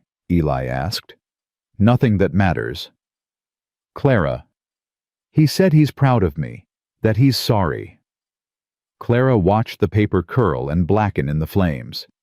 He thinks that changes something. Does it? No. She turned to face her husband. I built my life despite him, not because of him. His apology doesn't make him part of my story anymore. He's just a footnote, a mistake I made when I was young and alone and desperate for love. And Lily. Lily is mine, ours. She has nothing to do with him except biology, and biology doesn't make a family. Clara took Eli's hands. You make a family. Love makes a family. Showing up every day and choosing each other makes a family. Eli pulled her close. I love you, Clara McAllister. I love you too. She rested her head on his chest. I never wrote him back, you know. After that first letter I sent years ago, I never contacted him again. Do you regret that? No. Some doors are better left closed. They stood together in front of the dying fire, holding each other, while the last traces of Thomas Aldridge's letter turned to ash. Some chapters ended not with drama or confrontation, but with quiet acceptance. This was one of them. The 20th anniversary of Haven House was celebrated on a beautiful October day. Clara stood on the porch, looking out at the crowd that had gathered: former residents, current residents, supporters, friends. Hannah had come from Denver with her husband and children. Doc Crane, old now, but still sharp, sat in a place of honor.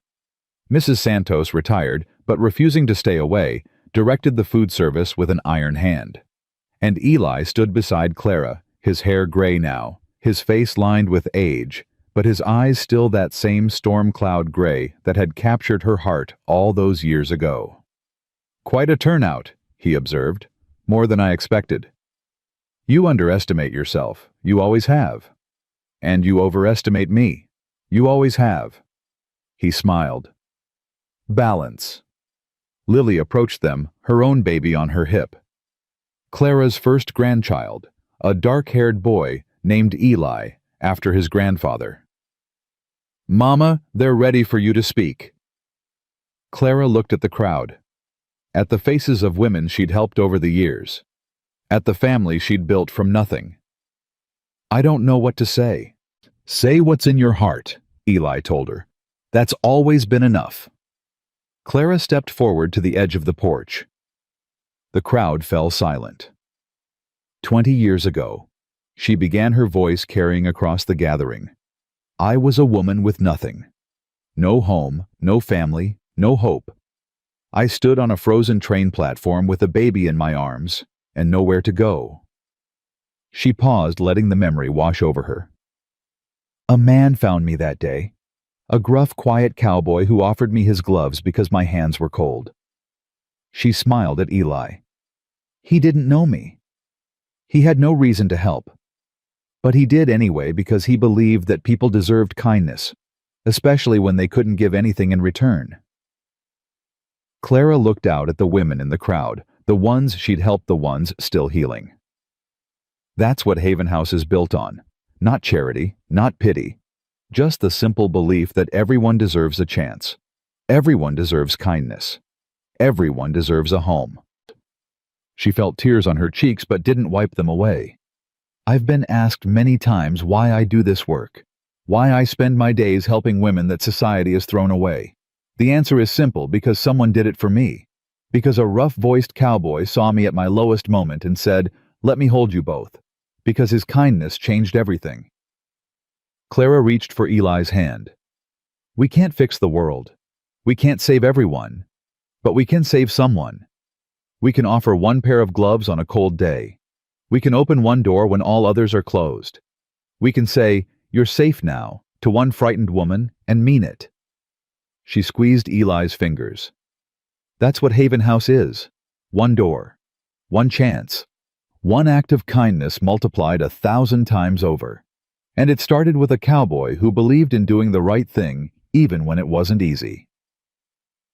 Clara looked at her children, Lily with her baby James, with his new wife Sarah, with her books and her dreams. She looked at Hannah and Doc Crane and Mrs. Santos. She looked at all the women who had passed through Haven House and gone on to build lives of their own. 20 years, she said softly. 20 years of hope. and we're just getting started." The crowd erupted in applause. Eli pulled Clara into his arms, holding her tight, while tears streamed down both their faces. "I'm proud of you," he murmured. "I couldn't have done it without you." "Yes, you could have. You can do anything." Clara laughed through her tears. "Now who's overestimating?" "Still me. Always me." She kissed him then in front of everyone, not caring who saw. This was her life. This man, this family, this mission. She had come to Montana expecting nothing. She had found everything. Later that night, after the celebration had ended and the guests had gone home, Clara sat alone on the porch of the main house. The same porch where she'd sat 20 years ago, terrified and alone, wondering if she'd made the worst mistake of her life.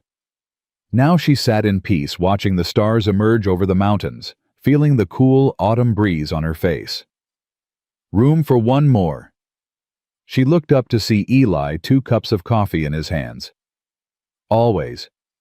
He sat beside her, handing her a cup.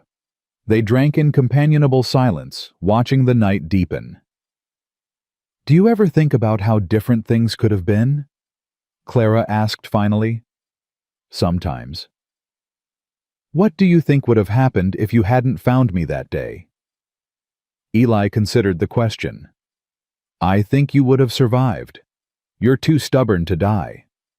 But I would have spent the rest of my life alone, frozen inside, just going through the motions." He took her hand. "You saved me as much as I saved you, Clara. Maybe more." Clara leaned her head on his shoulder. "I love you, Eli McAllister." "I love you too, Clara McAllister." They sat together in the darkness, 2 people who had found each other against all odds. 2 broken hearts that had learned to beat as one. Above them, the stars wheeled slowly across the sky, the same stars that had shone on that frozen November night 20 years ago. So much had changed since then.